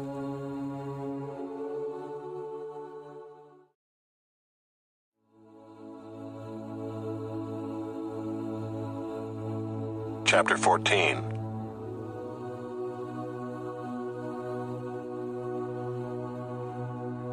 At that time Abijah the son of Jeroboam fell sick, and Jeroboam said to his wife, "Arise and disguise yourself, that it not be known that you are the wife of Jeroboam, and go to Shiloh. Behold, Ahijah the prophet is there, who said of me that I should be king over this people. Take with you 10 loaves, some cakes, and a jar of honey, and go to him. He will tell you what shall happen to the child." Jeroboam's wife did so. She arose and went to Shiloh and came to the house of Ahijah. Now Ahijah could not see, for his eyes were dim because of his age. And the Lord said to Ahijah, "Behold, the wife of Jeroboam is coming to inquire of you concerning her son, for he is sick. Thus and thus shall you say to her." When she came, she pretended to be another woman. But when Ahijah heard the sound of her feet, as she came in at the door, he said, "Come in, wife of Jeroboam. Why do you pretend to be another? For I am charged with unbearable news for you. Go, tell Jeroboam, Thus says the Lord, the God of Israel, because I exalted you from among the people, and made you leader over my people Israel, and tore the kingdom away from the house of David and gave it to you, and yet you have not been like my servant David, who kept my commandments, and followed me with all his heart, doing only that which was right in my eyes. But you have done evil above all who were before you, and have gone and made for yourself other gods and metal images, provoking me to anger, and have cast me behind your back. Therefore, behold, I will bring harm upon the house of Jeroboam, and will cut off from Jeroboam every male, both bond and free in Israel, and will burn up the house of Jeroboam as a man burns up dung until it is all gone. Anyone belonging to Jeroboam who dies in the city, the dogs shall eat, and anyone who dies in the open country, the birds of the heavens shall eat, for the Lord has spoken it. Arise, therefore, go to your house. When your feet enter the city, the child shall die, and all Israel shall mourn for him and bury him, for he only of Jeroboam shall come to the grave, because in him there is found something pleasing to the Lord, the God of Israel, in the house of Jeroboam. Moreover, the Lord will raise up for himself a king over Israel, who shall cut off the house of Jeroboam today. And henceforth the Lord will strike Israel as a reed is shaken in the water, and root up Israel out of this good land that he gave to their fathers, and scatter them beyond the Euphrates, because they have made their Asherim, provoking the Lord to anger. And he will give Israel up because of the sins of Jeroboam, which he sinned and made Israel to sin. Then Jeroboam's wife arose and departed and came to Tirzah. And as she came to the threshold of the house, the child died. And all Israel buried him and mourned for him, according to the word of the Lord which he spoke by his servant Ahijah the prophet. Now the rest of the acts of Jeroboam, how he warred and how he reigned, behold, they are written in the book of the Chronicles of the kings of Israel. And the time that Jeroboam reigned was 22 years, and he slept with his fathers, and Nadab his son reigned in his place. Now Rehoboam the son of Solomon reigned in Judah. Rehoboam was 41 years old when he began to reign, and he reigned 17 years in Jerusalem, the city that the Lord had chosen out of all the tribes of Israel, to put his name there. His mother's name was Naamah the Ammonite. And Judah did what was evil in the sight of the Lord, and they provoked him to jealousy with their sins that they committed, more than all that their fathers had done. For they also built for themselves high places and pillars and Asherim on every high hill and under every green tree. And there were also male cult prostitutes in the land. They did according to all the abominations of the nations that the Lord drove out before the people of Israel. In the 5th year of King Rehoboam, Shishak king of Egypt came up against Jerusalem. He took away the treasures of the house of the Lord and the treasures of the king's house. He took away everything. He also took away all the shields of gold that Solomon had made, and King Rehoboam made in their place shields of bronze, and committed them to the hands of the officers of the guard, who kept the door of the king's house. And as often as the king went into the house of the Lord, the guard carried them and brought them back to the guardroom. Now the rest of the acts of Rehoboam and all that he did, are they not written in the book of the Chronicles of the kings of Judah? And there was war between Rehoboam and Jeroboam continually. And Rehoboam slept with his fathers, and was buried with his fathers in the city of David. His mother's name was Naamah the Ammonite, and Abijam his son reigned in his place.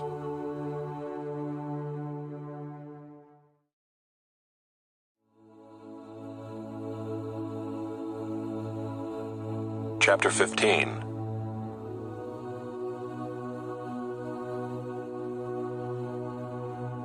Now in the 18th year of King Jeroboam the son of Nebat, Abijam began to reign over Judah. He reigned for 3 years in Jerusalem.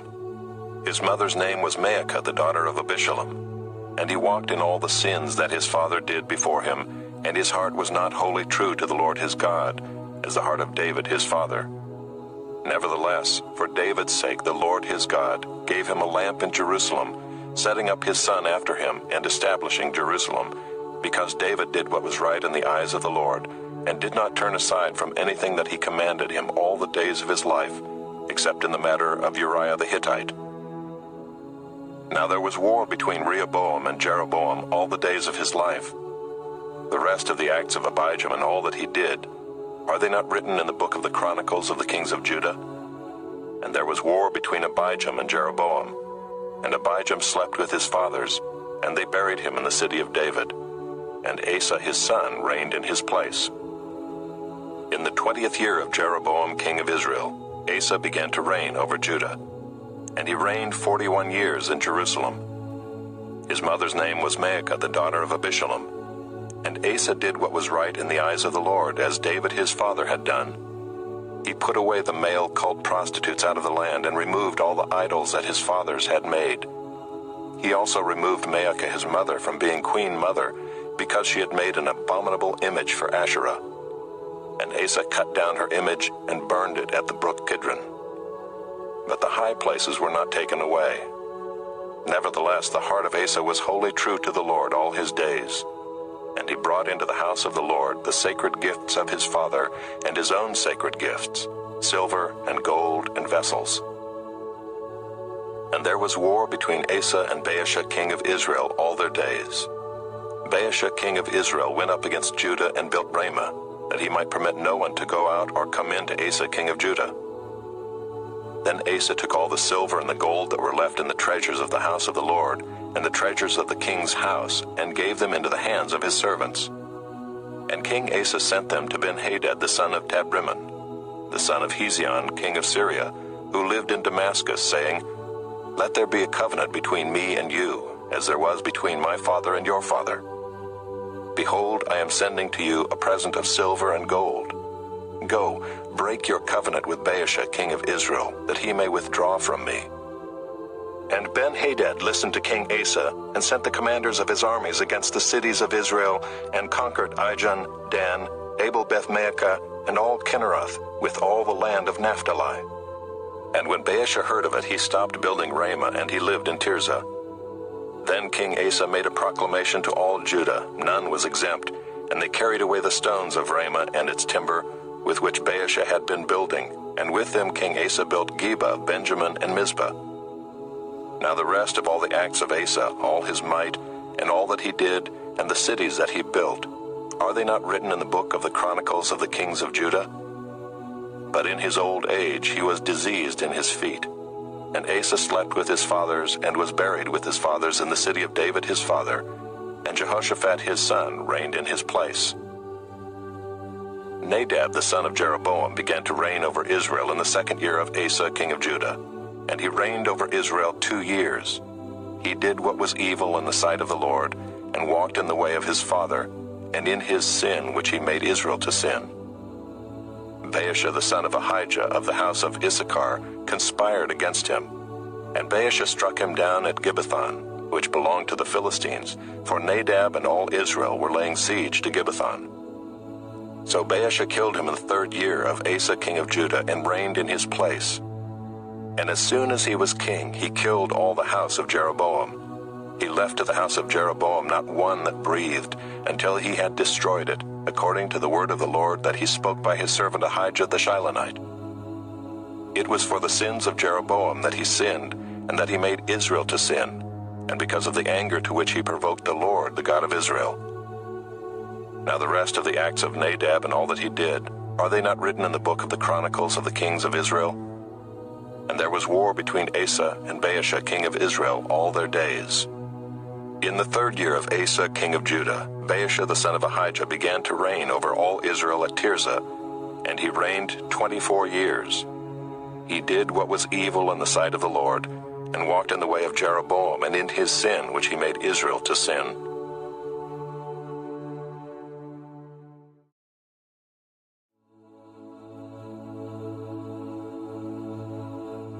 Chapter 16.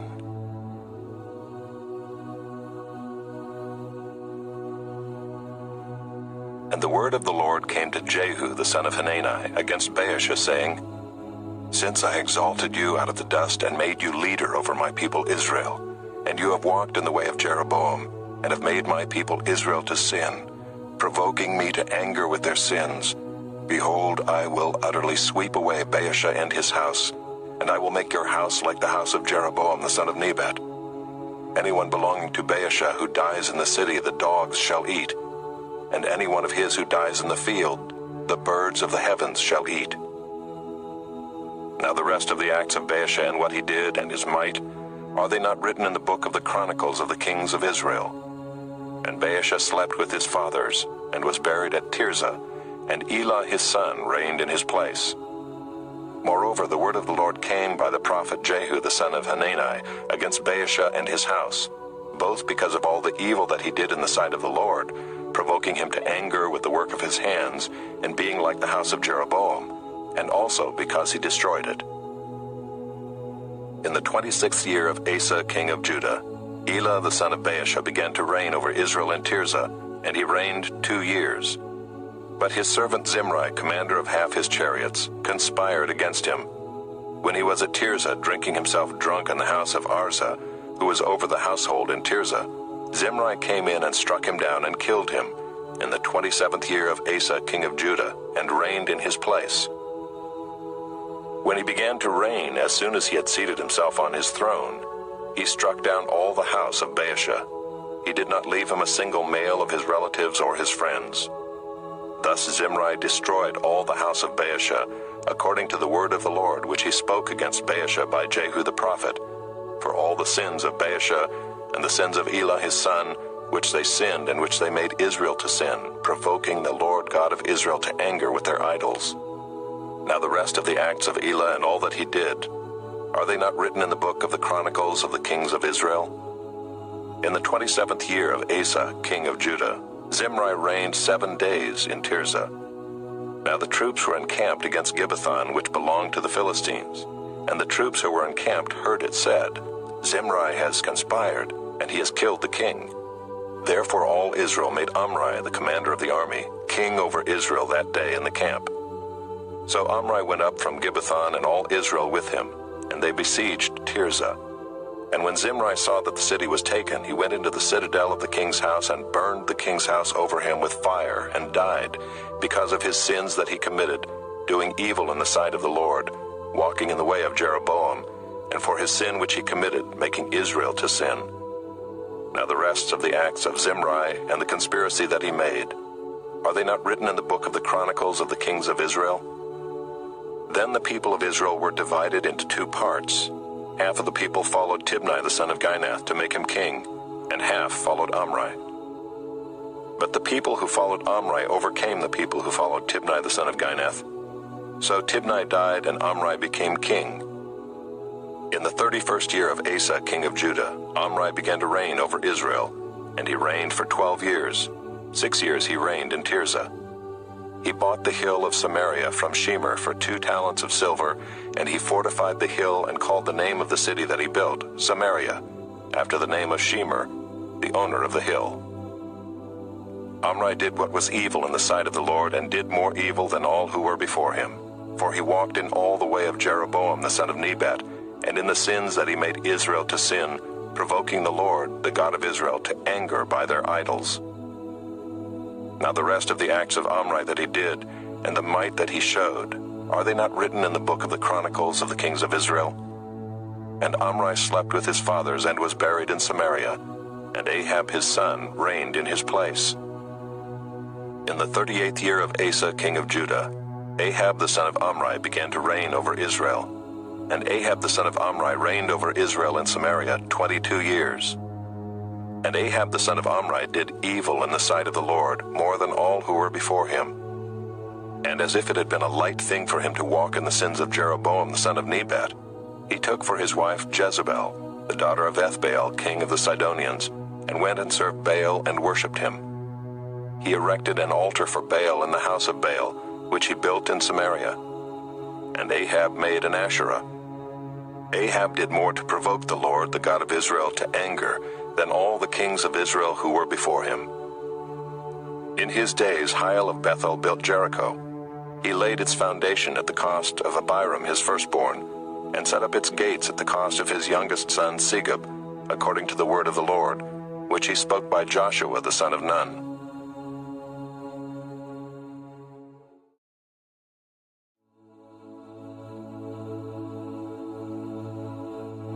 Chapter 17.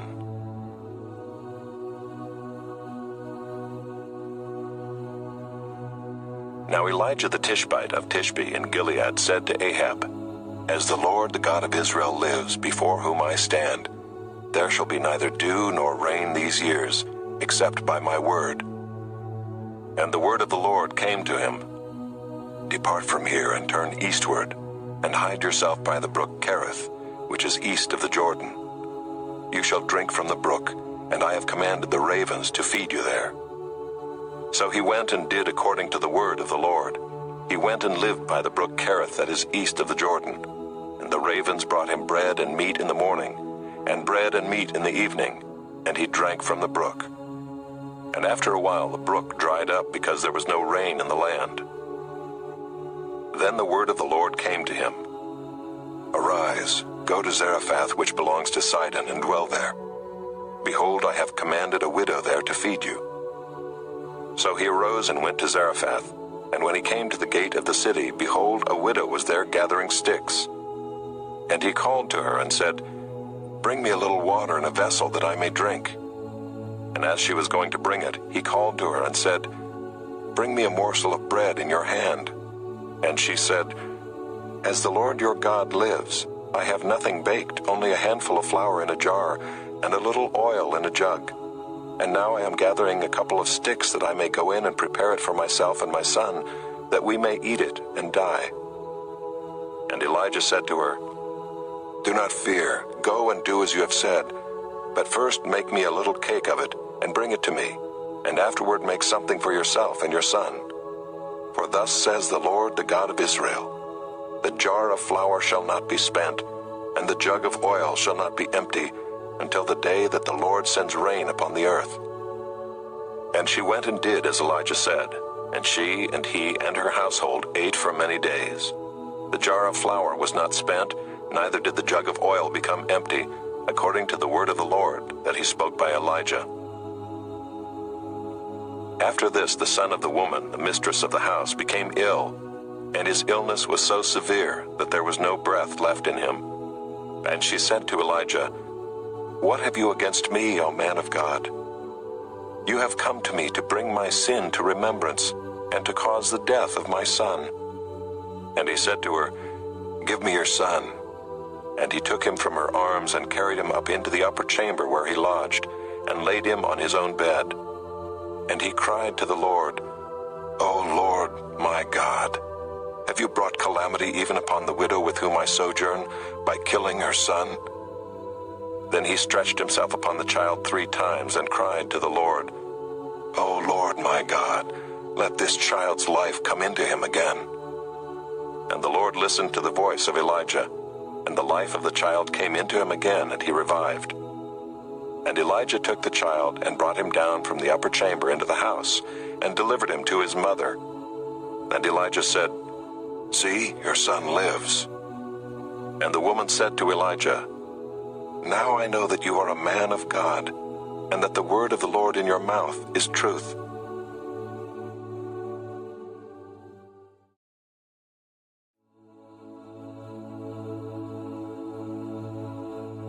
Chapter 18.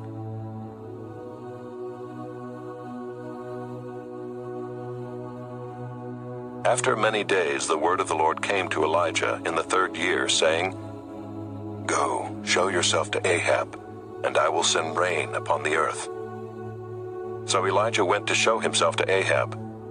Now the famine was severe in Samaria, and Ahab called Obadiah, who was over the household. Now Obadiah feared the Lord greatly, and when Jezebel cut off the prophets of the Lord, Obadiah took 100 prophets and hid them by 50s in a cave and fed them with bread and water. And Ahab said to Obadiah, Go through the land to all the springs of water and to all the valleys. Perhaps we may find grass and save the horses and mules alive, and not lose some of the animals.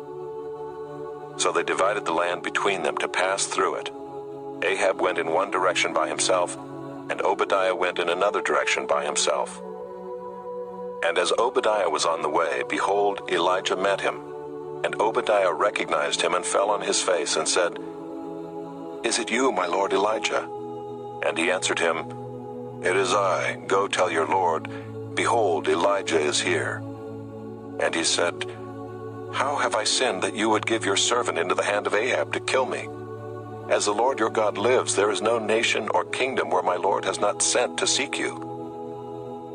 And when they would say, He is not here, he would take an oath of the kingdom or nation that they had not found you. And now you say, Go tell your lord, Behold, Elijah is here. And as soon as I have gone from you, the Spirit of the Lord will carry you I know not where. And so when I come and tell Ahab and he cannot find you, he will kill me, although I your servant have feared the Lord from my youth. Has it not been told my Lord what I did when Jezebel killed the prophets of the Lord? How I hid 100 men of the Lord's prophets by 50s in a cave, and fed them with bread and water? And now you say, Go tell your Lord, Behold, Elijah is here, and he will kill me. And Elijah said, As the Lord of hosts lives, before whom I stand, I will surely show myself to him today. So Obadiah went to meet Ahab and told him, and Ahab went to meet Elijah. When Ahab saw Elijah, Ahab said to him, Is it you, you troubler of Israel? And he answered, I have not troubled Israel, but you have, and your father's house, because you have abandoned the commandments of the Lord and followed the Baals. Now therefore send and gather all Israel to me at Mount Carmel, and the 450 prophets of Baal and the 400 prophets of Asherah, who eat at Jezebel's table. So Ahab sent to all the people of Israel and gathered the prophets together at Mount Carmel. And Elijah came near to all the people and said, How long will you go limping between two different opinions? If the Lord is God, follow him, but if Baal, then follow him. And the people did not answer him a word. Then Elijah said to the people, even I only am left a prophet of the Lord, but Baal's prophets are 450 men. Let 2 bulls be given to us, and let them choose 1 bull for themselves, and cut it in pieces and lay it on the wood, but put no fire to it. And I will prepare the other bull and lay it on the wood and put no fire to it. And you call upon the name of your God, and I will call upon the name of the Lord, and the God who answers by fire, he is God. And all the people answered, It is well spoken. Then Elijah said to the prophets of Baal, Choose for yourselves 1 bull and prepare it first, for you are many, and call upon the name of your God, but put no fire to it. And they took the bull that was given them, and they prepared it and called upon the name of Baal from morning until noon, saying, O Baal, answer us. But there was no voice, and no one answered. And they limped around the altar that they had made. And at noon Elijah mocked them, saying, Cry aloud, for he is a god. Either he is musing, or he is relieving himself, or he is on a journey, or perhaps he is asleep and must be awakened. And they cried aloud and cut themselves after their custom with swords and lances, until the blood gushed out upon them. And as midday passed, they raved on until the time of the offering of the oblation, but there was no voice. No one answered, no one paid attention. Then Elijah said to all the people, Come near to me. And all the people came near to him, and he repaired the altar of the Lord that had been thrown down. Elijah took 12 stones according to the number of the tribes of the sons of Jacob, to whom the word of the Lord came, saying, Israel shall be your name. And with the stones he built an altar in the name of the Lord. And he made a trench about the altar, as great as would contain 2 seahs of seed. And he put the wood in order, and cut the bull in pieces, and laid it on the wood. And he said, Fill 4 jars with water, and pour it on the burnt offering and on the wood. And he said, Do it a second time. And they did it a second time. And he said, Do it a third time. And they did it a third time. And the water ran around the altar, and filled the trench also with water. And at the time of the offering of the oblation, Elijah the prophet came near and said, O Lord God of Abraham, Isaac, and Israel, let it be known this day that you are God in Israel, and that I am your servant, and that I have done all these things at your word. Answer me, O Lord, answer me, that this people may know that you, O Lord, are God, and that you have turned their hearts back. Then the fire of the Lord fell and consumed the burnt offering, and the wood, and the stones, and the dust, and licked up the water that was in the trench. And when all the people saw it, they fell on their faces and said, The Lord, he is God. The Lord, he is God. And Elijah said to them, Seize the prophets of Baal. Let not one of them escape. And they seized them. And Elijah brought them down to the brook Kishon and slaughtered them there. And Elijah said to Ahab, Go up, eat and drink, for there is a sound of the rushing of rain. So Ahab went up to eat and to drink. And Elijah went up to the top of Mount Carmel. And he bowed himself down on the earth and put his face between his knees. And he said to his servant, "Go up now, look toward the sea." And he went up and looked and said, "There is nothing." And he said, "Go again, 7 times. And at the 7th time he said, "Behold, a little cloud like a man's hand is rising from the sea." And he said, "Go up, say to Ahab, prepare your chariot and go down, lest the rain stop you." And in a little while the heavens grew black with clouds and wind, and there was a great rain. And Ahab rode and went to Jezreel. And the hand of the Lord was on Elijah, and he gathered up his garment and ran before Ahab to the entrance of Jezreel.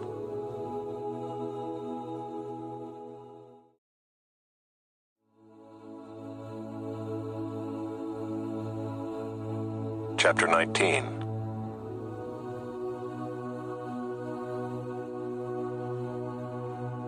Ahab told Jezebel all that Elijah had done, and how he had killed all the prophets with the sword.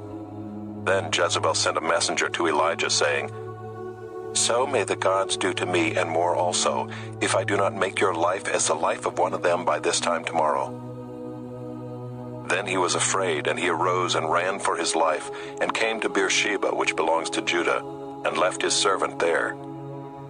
But he himself went a day's journey into the wilderness, and came and sat down under a broom tree. And he asked that he might die, saying, "It is enough. Now, O Lord, take away my life, for I am no better than my fathers." And he lay down and slept under a broom tree. And behold, an angel touched him and said to him, "Arise and eat."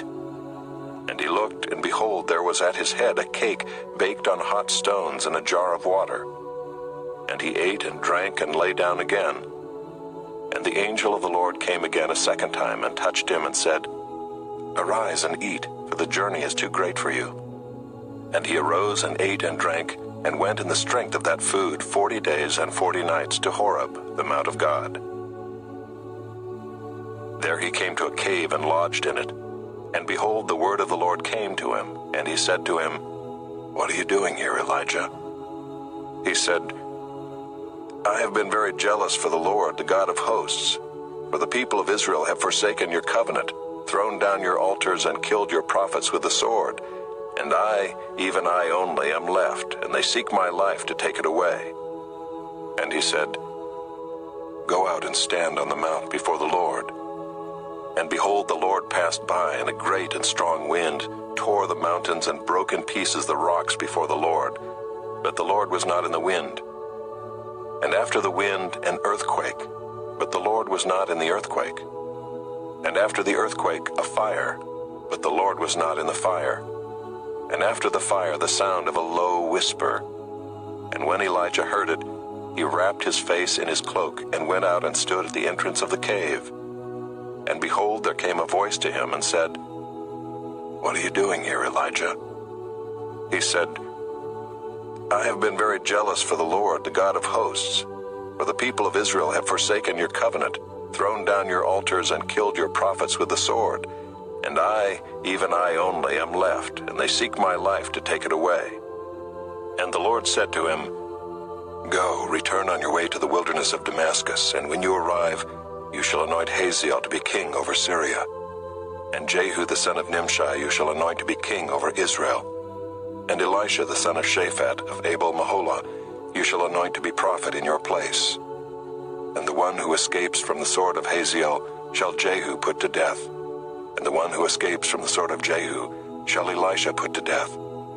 Yet I will leave 7,000 in Israel, all the knees that have not bowed to Baal, and every mouth that has not kissed him." So he departed from there and found Elisha the son of Shaphat, who was plowing with 12 yoke of oxen in front of him, and he was with the 12th. Elijah passed by him and cast his cloak upon him. And he left the oxen and ran after Elijah and said, "Let me kiss my father and my mother, and then I will follow you." And he said to him, "Go back again, for what have I done to you?" And he returned from following him, and took the yoke of oxen and sacrificed them, and boiled their flesh with the yokes of the oxen, and gave it to the people, and they ate. Then he arose and went after Elijah and assisted him.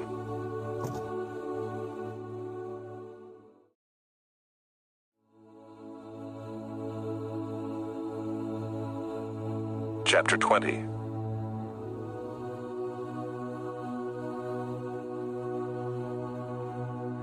Ben-Hadad the king of Syria gathered all his army together. 32 kings were with him, and horses and chariots. And he went up and closed in on Samaria and fought against it. And he sent messengers into the city to Ahab king of Israel and said to him, Thus says Ben-Hadad, Your silver and your gold are mine, your best wives and children also are mine. And the king of Israel answered, As you say, my lord, O king, I am yours, and all that I have. The messengers came again and said, Thus says Ben-Hadad, I sent to you, saying, Deliver to me your silver and your gold, your wives and your children. Nevertheless, I will send my servants to you tomorrow about this time, and they shall search your house and the houses of your servants, and lay hands on whatever pleases you, and take it away. Then the king of Israel called all the elders of the land and said, Mark now and see how this man is seeking trouble, for he sent to me for my wives and my children and for my silver and my gold, and I did not refuse him. And all the elders and all the people said to him, Do not listen or consent. So he said to the messengers of Ben-Hadad, Tell my lord the king, all that you first demanded of your servant I will do, but this thing I cannot do. And the messengers departed and brought him word again. Ben-Hadad sent to him and said, The gods do so to me and more also, if the dust of Samaria shall suffice for handfuls for all the people who follow me. And the king of Israel answered, Tell him, let not him who straps on his armor boast himself as he who takes it off. When Ben-Hadad heard this message as he was drinking with the kings in the booths, he said to his men, Take your positions. And they took their positions against the city. And behold, a prophet came near to Ahab king of Israel and said, Thus says the Lord, Have you seen all this great multitude? Behold, I will give it into your hand this day, and you shall know that I am the Lord. And Ahab said, By whom? He said, Thus says the Lord, by the servants of the governors of the districts. Then he said, Who shall begin the battle? He answered, You. Then he mustered the servants of the governors of the districts, and they were 232. And after them he mustered all the people of Israel, 7,000. And they went out at noon, while Ben-Hadad was drinking himself drunk in the booths, he and the 32 kings who helped him. The servants of the governors of the districts went out first. And Ben-Hadad sent out scouts, and they reported to him, Men are coming out from Samaria. He said, If they have come out for peace, take them alive. Or if they've come out for war, take them alive. So these went out of the city, the servants of the governors of the districts and the army that followed them. And each struck down his man. The Syrians fled, and Israel pursued them. But Ben-Hadad king of Syria escaped on a horse with horsemen.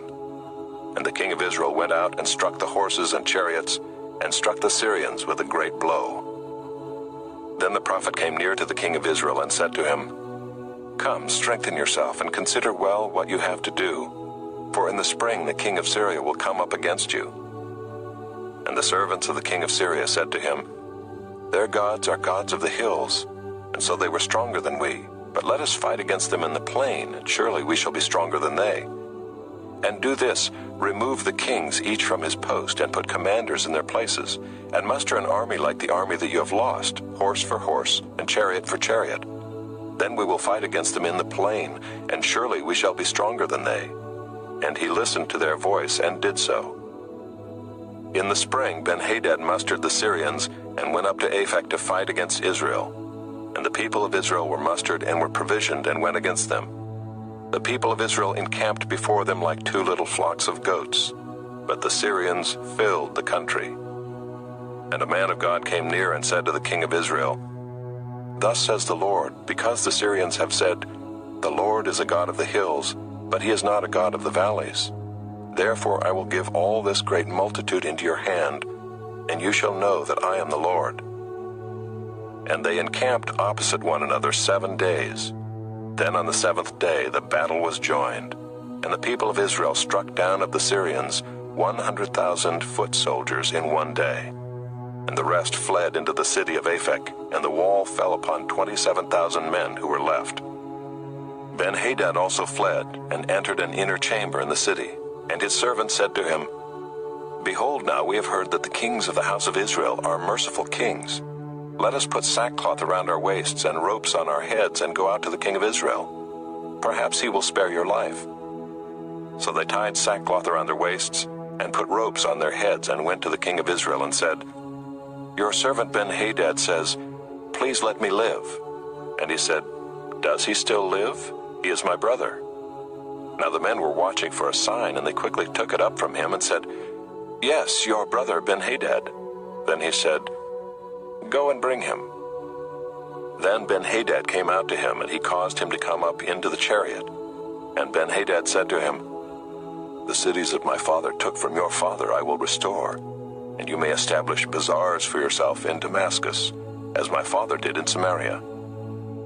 And Ahab said, I will let you go on these terms. So he made a covenant with him and let him go. And a certain man of the sons of the prophets said to his fellow at the command of the Lord, Strike me, please. But the man refused to strike him. Then he said to him, Because you have not obeyed the voice of the Lord, behold, as soon as you have gone from me, a lion shall strike you down. And as soon as he had departed from him, a lion met him and struck him down. Then he found another man and said, Strike me, please. And the man struck him and wounded him. So the prophet departed and waited for the king by the way, disguising himself with a bandage over his eyes. And as the king passed, he cried to the king and said, Your servant went out into the midst of the battle, and behold, a soldier turned and brought a man to me and said, Guard this man. If by any means he is missing, your life shall be for his life, or else you shall pay a talent of silver. And as your servant was busy here and there, he was gone. The king of Israel said to him, So shall your judgment be. You yourself have decided it. Then he hurried to take the bandage away from his eyes, and the king of Israel recognized him as one of the prophets.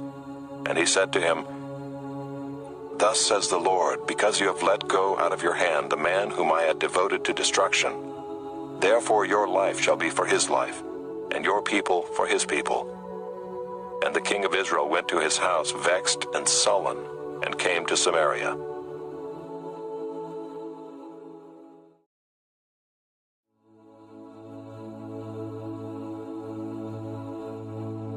Chapter 21.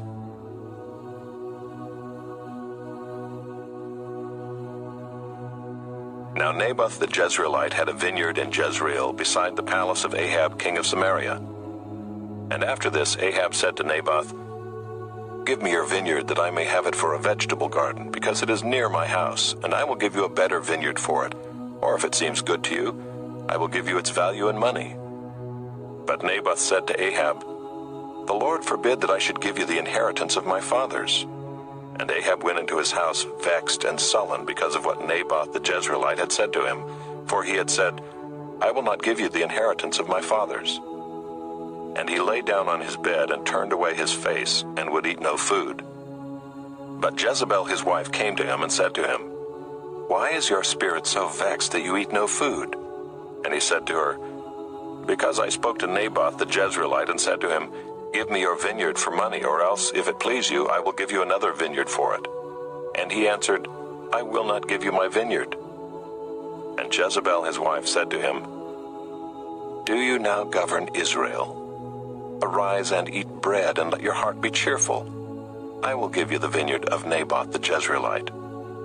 So she wrote letters in Ahab's name and sealed them with his seal, and she sent the letters to the elders and the leaders who lived with Naboth in his city. And she wrote in the letters, Proclaim a fast, and set Naboth at the head of the people, and set 2 worthless men opposite him, and let them bring a charge against him, saying, You have cursed God and the king. Then take him out and stone him to death. And the men of his city, the elders and the leaders who lived in his city, did as Jezebel had sent word to them. As it was written in the letters that she had sent to them, they proclaimed a fast and set Naboth at the head of the people. And the 2 worthless men came in and sat opposite him, and the worthless men brought a charge against Naboth in the presence of the people, saying, Naboth cursed God and the king. So they took him outside the city and stoned him to death with stones. Then they sent to Jezebel, saying, Naboth has been stoned, he is dead. As soon as Jezebel heard that Naboth had been stoned and was dead, Jezebel said to Ahab, Arise, take possession of the vineyard of Naboth the Jezreelite, which he refused to give you for money, for Naboth is not alive, but dead. And as soon as Ahab heard that Naboth was dead, Ahab arose to go down to the vineyard of Naboth the Jezreelite to take possession of it. Then the word of the Lord came to Elijah the Tishbite, saying, Arise, go down to meet Ahab king of Israel, who is in Samaria. Behold, he is in the vineyard of Naboth, where he has gone to take possession. And you shall say to him, Thus says the Lord, Have you killed and also taken possession? And you shall say to him, Thus says the Lord, In the place where dogs licked up the blood of Naboth, shall dogs lick your own blood. Ahab said to Elijah, Have you found me, O my enemy? He answered, I have found you because you have sold yourself to do what is evil in the sight of the Lord. Behold, I will bring disaster upon you. I will utterly burn you up, and will cut off from Ahab every male, bond or free, in Israel. And I will make your house like the house of Jeroboam the son of Nebat, and like the house of Baasha the son of Ahijah, for the anger to which you have provoked me, and because you have made Israel to sin. And of Jezebel the Lord also said, The dogs shall eat Jezebel within the walls of Jezreel. Anyone belonging to Ahab who dies in the city the dogs shall eat, and any one of his who dies in the open country the birds of the heavens shall eat. There was none who sold himself to do what was evil in the sight of the Lord like Ahab, whom Jezebel his wife incited. He acted very abominably in going after idols, as the Amorites had done, whom the Lord cast out before the people of Israel. And when Ahab heard those words, he tore his clothes and put sackcloth on his flesh, and fasted and lay in sackcloth and went about dejectedly. And the word of the Lord came to Elijah the Tishbite, saying, Have you seen how Ahab has humbled himself before me? Because he has humbled himself before me, I will not bring the disaster in his days, but in his son's days I will bring the disaster upon his house.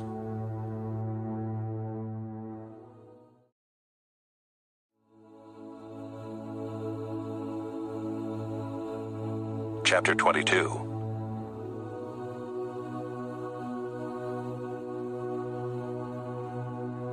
For 3 years Syria and Israel continued without war. But in the 3rd year Jehoshaphat the king of Judah came down to the king of Israel. And the king of Israel said to his servants, Do you know that Ramoth-Gilead belongs to us, and we keep quiet and do not take it out of the hand of the king of Syria? And he said to Jehoshaphat, Will you go with me to battle at Ramoth-Gilead? And Jehoshaphat said to the king of Israel, I am as you are, my people as your people, my horses as your horses. And Jehoshaphat said to the king of Israel, Inquire first for the word of the Lord. Then the king of Israel gathered the prophets together, about 400 men, and said to them, Shall I go to battle against Ramoth-Gilead, or shall I refrain? And they said, Go up, for the Lord will give it into the hand of the king. But Jehoshaphat said, Is there not here another prophet of the Lord of whom we may inquire? And the king of Israel said to Jehoshaphat, There is yet one man by whom we may inquire of the Lord, Micaiah the son of Imlah, but I hate him, for he never prophesies good concerning me, but evil. And Jehoshaphat said, Let not the king say so. Then the king of Israel summoned an officer and said, Bring quickly Micaiah the son of Imlah. Now the king of Israel and Jehoshaphat the king of Judah were sitting on their thrones, arrayed in their robes, at the threshing floor at the entrance of the gate of Samaria, and all the prophets were prophesying before them. And Zedekiah the son of Chenaanah made for himself horns of iron, and said, Thus says the Lord, With these you shall push the Syrians until they are destroyed. And all the prophets prophesied so, and said, Go up to Ramoth-Gilead and triumph. The Lord will give it into the hand of the king. And the messenger who went to summon Micaiah said to him, Behold, the words of the prophet with one accord are favorable to the king. Let your word be like the word of one of them, and speak favorably. But Micaiah said, As the Lord lives, what the Lord says to me, that I will speak. And when he had come to the king said to him, "Micaiah, shall we go to Ramoth-Gilead to battle, or shall we refrain?" And he answered him, "Go up and triumph. The Lord will give it into the hand of the king." But the king said to him, "How many times shall I make you swear that you speak to me nothing but the truth in the name of the Lord?" And he said, "I saw all Israel scattered on the mountains as sheep that have no shepherd. And the Lord said, These have no master, let each return to his home in peace." And the king of Israel said to Jehoshaphat, "Did I not tell you that he would not prophesy good concerning me, but evil?" And Micaiah said, "Therefore hear the word of the Lord. I saw the Lord sitting on his throne, and all the host of heaven standing beside him on his right hand and on his left. And the Lord said, Who will entice Ahab that he may go up and fall at Ramoth-Gilead? And one said one thing, and another said another. Then a spirit came forward and stood before the Lord, saying, I will entice him. And the Lord said to him, By what means? And he said, I will go out and will be a lying spirit in the mouth of all his prophets. And he said, You are to entice him, and you shall succeed. Go out and do so. Now therefore, behold, the Lord has put a lying spirit in the mouth of all these your prophets. The Lord has declared disaster for you. Then Zedekiah the son of Chenaanah came near and struck Micaiah on the cheek and said, How did the Spirit of the Lord go from me to speak to you?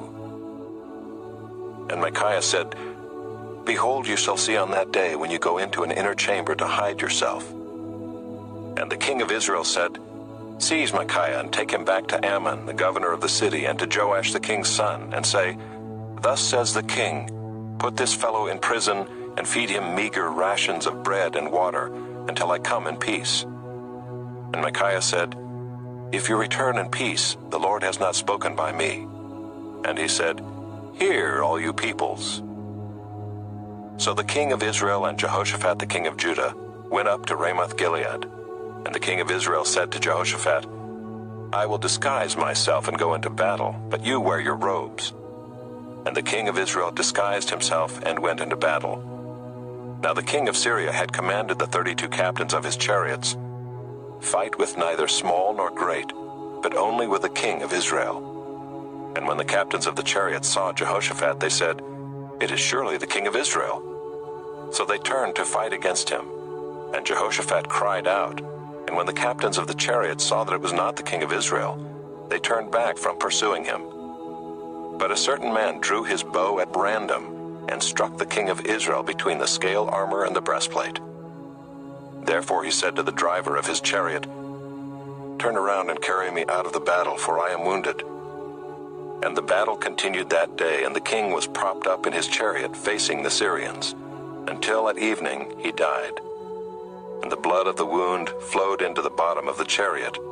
And about sunset a cry went through the army, Every man to his city, and every man to his country. So the king died and was brought to Samaria. And they buried the king in Samaria. And they washed the chariot by the pool of Samaria, and the dogs licked up his blood. And the prostitutes washed themselves in it, according to the word of the Lord that he had spoken. Now the rest of the acts of Ahab and all that he did, and the ivory house that he built, and all the cities that he built, are they not written in the book of the Chronicles of the kings of Israel? So Ahab slept with his fathers, and Ahaziah his son reigned in his place. Jehoshaphat the son of Asa began to reign over Judah in the 4th year of Ahab king of Israel. Jehoshaphat was 35 years old when he began to reign, and he reigned 25 years in Jerusalem. His mother's name was Azubah, the daughter of Shilhi. He walked in all the way of Asa his father. He did not turn aside from it, doing what was right in the sight of the Lord. Yet the high places were not taken away, and the people still sacrificed and made offerings on the high places. Jehoshaphat also made peace with the king of Israel. Now the rest of the acts of Jehoshaphat and his might that he showed, and how he warred, are they not written in the book of the Chronicles of the kings of Judah? And from the land he exterminated the remnant of the male cult prostitutes who remained in the days of his father Asa. There was no king in Edom, a deputy was king. Jehoshaphat made ships of Tarshish to go to Ophir for gold, But they did not go, for the ships were wrecked at Ezion-Geber. Then Ahaziah the son of Ahab said to Jehoshaphat, "Let my servants go with your servants in the ships." But Jehoshaphat was not willing. And Jehoshaphat slept with his fathers and was buried with his fathers in the city of David his father, and Jehoram his son reigned in his place. Ahaziah the son of Ahab began to reign over Israel in Samaria in the 17th year of Jehoshaphat king of Judah, and he reigned 2 years over Israel. He did what was evil in the sight of the Lord, and walked in the way of his father and in the way of his mother, and in the way of Jeroboam the son of Nebat, who made Israel to sin. He served Baal and worshipped him, and provoked the Lord, the God of Israel, to anger in every way that his father had done.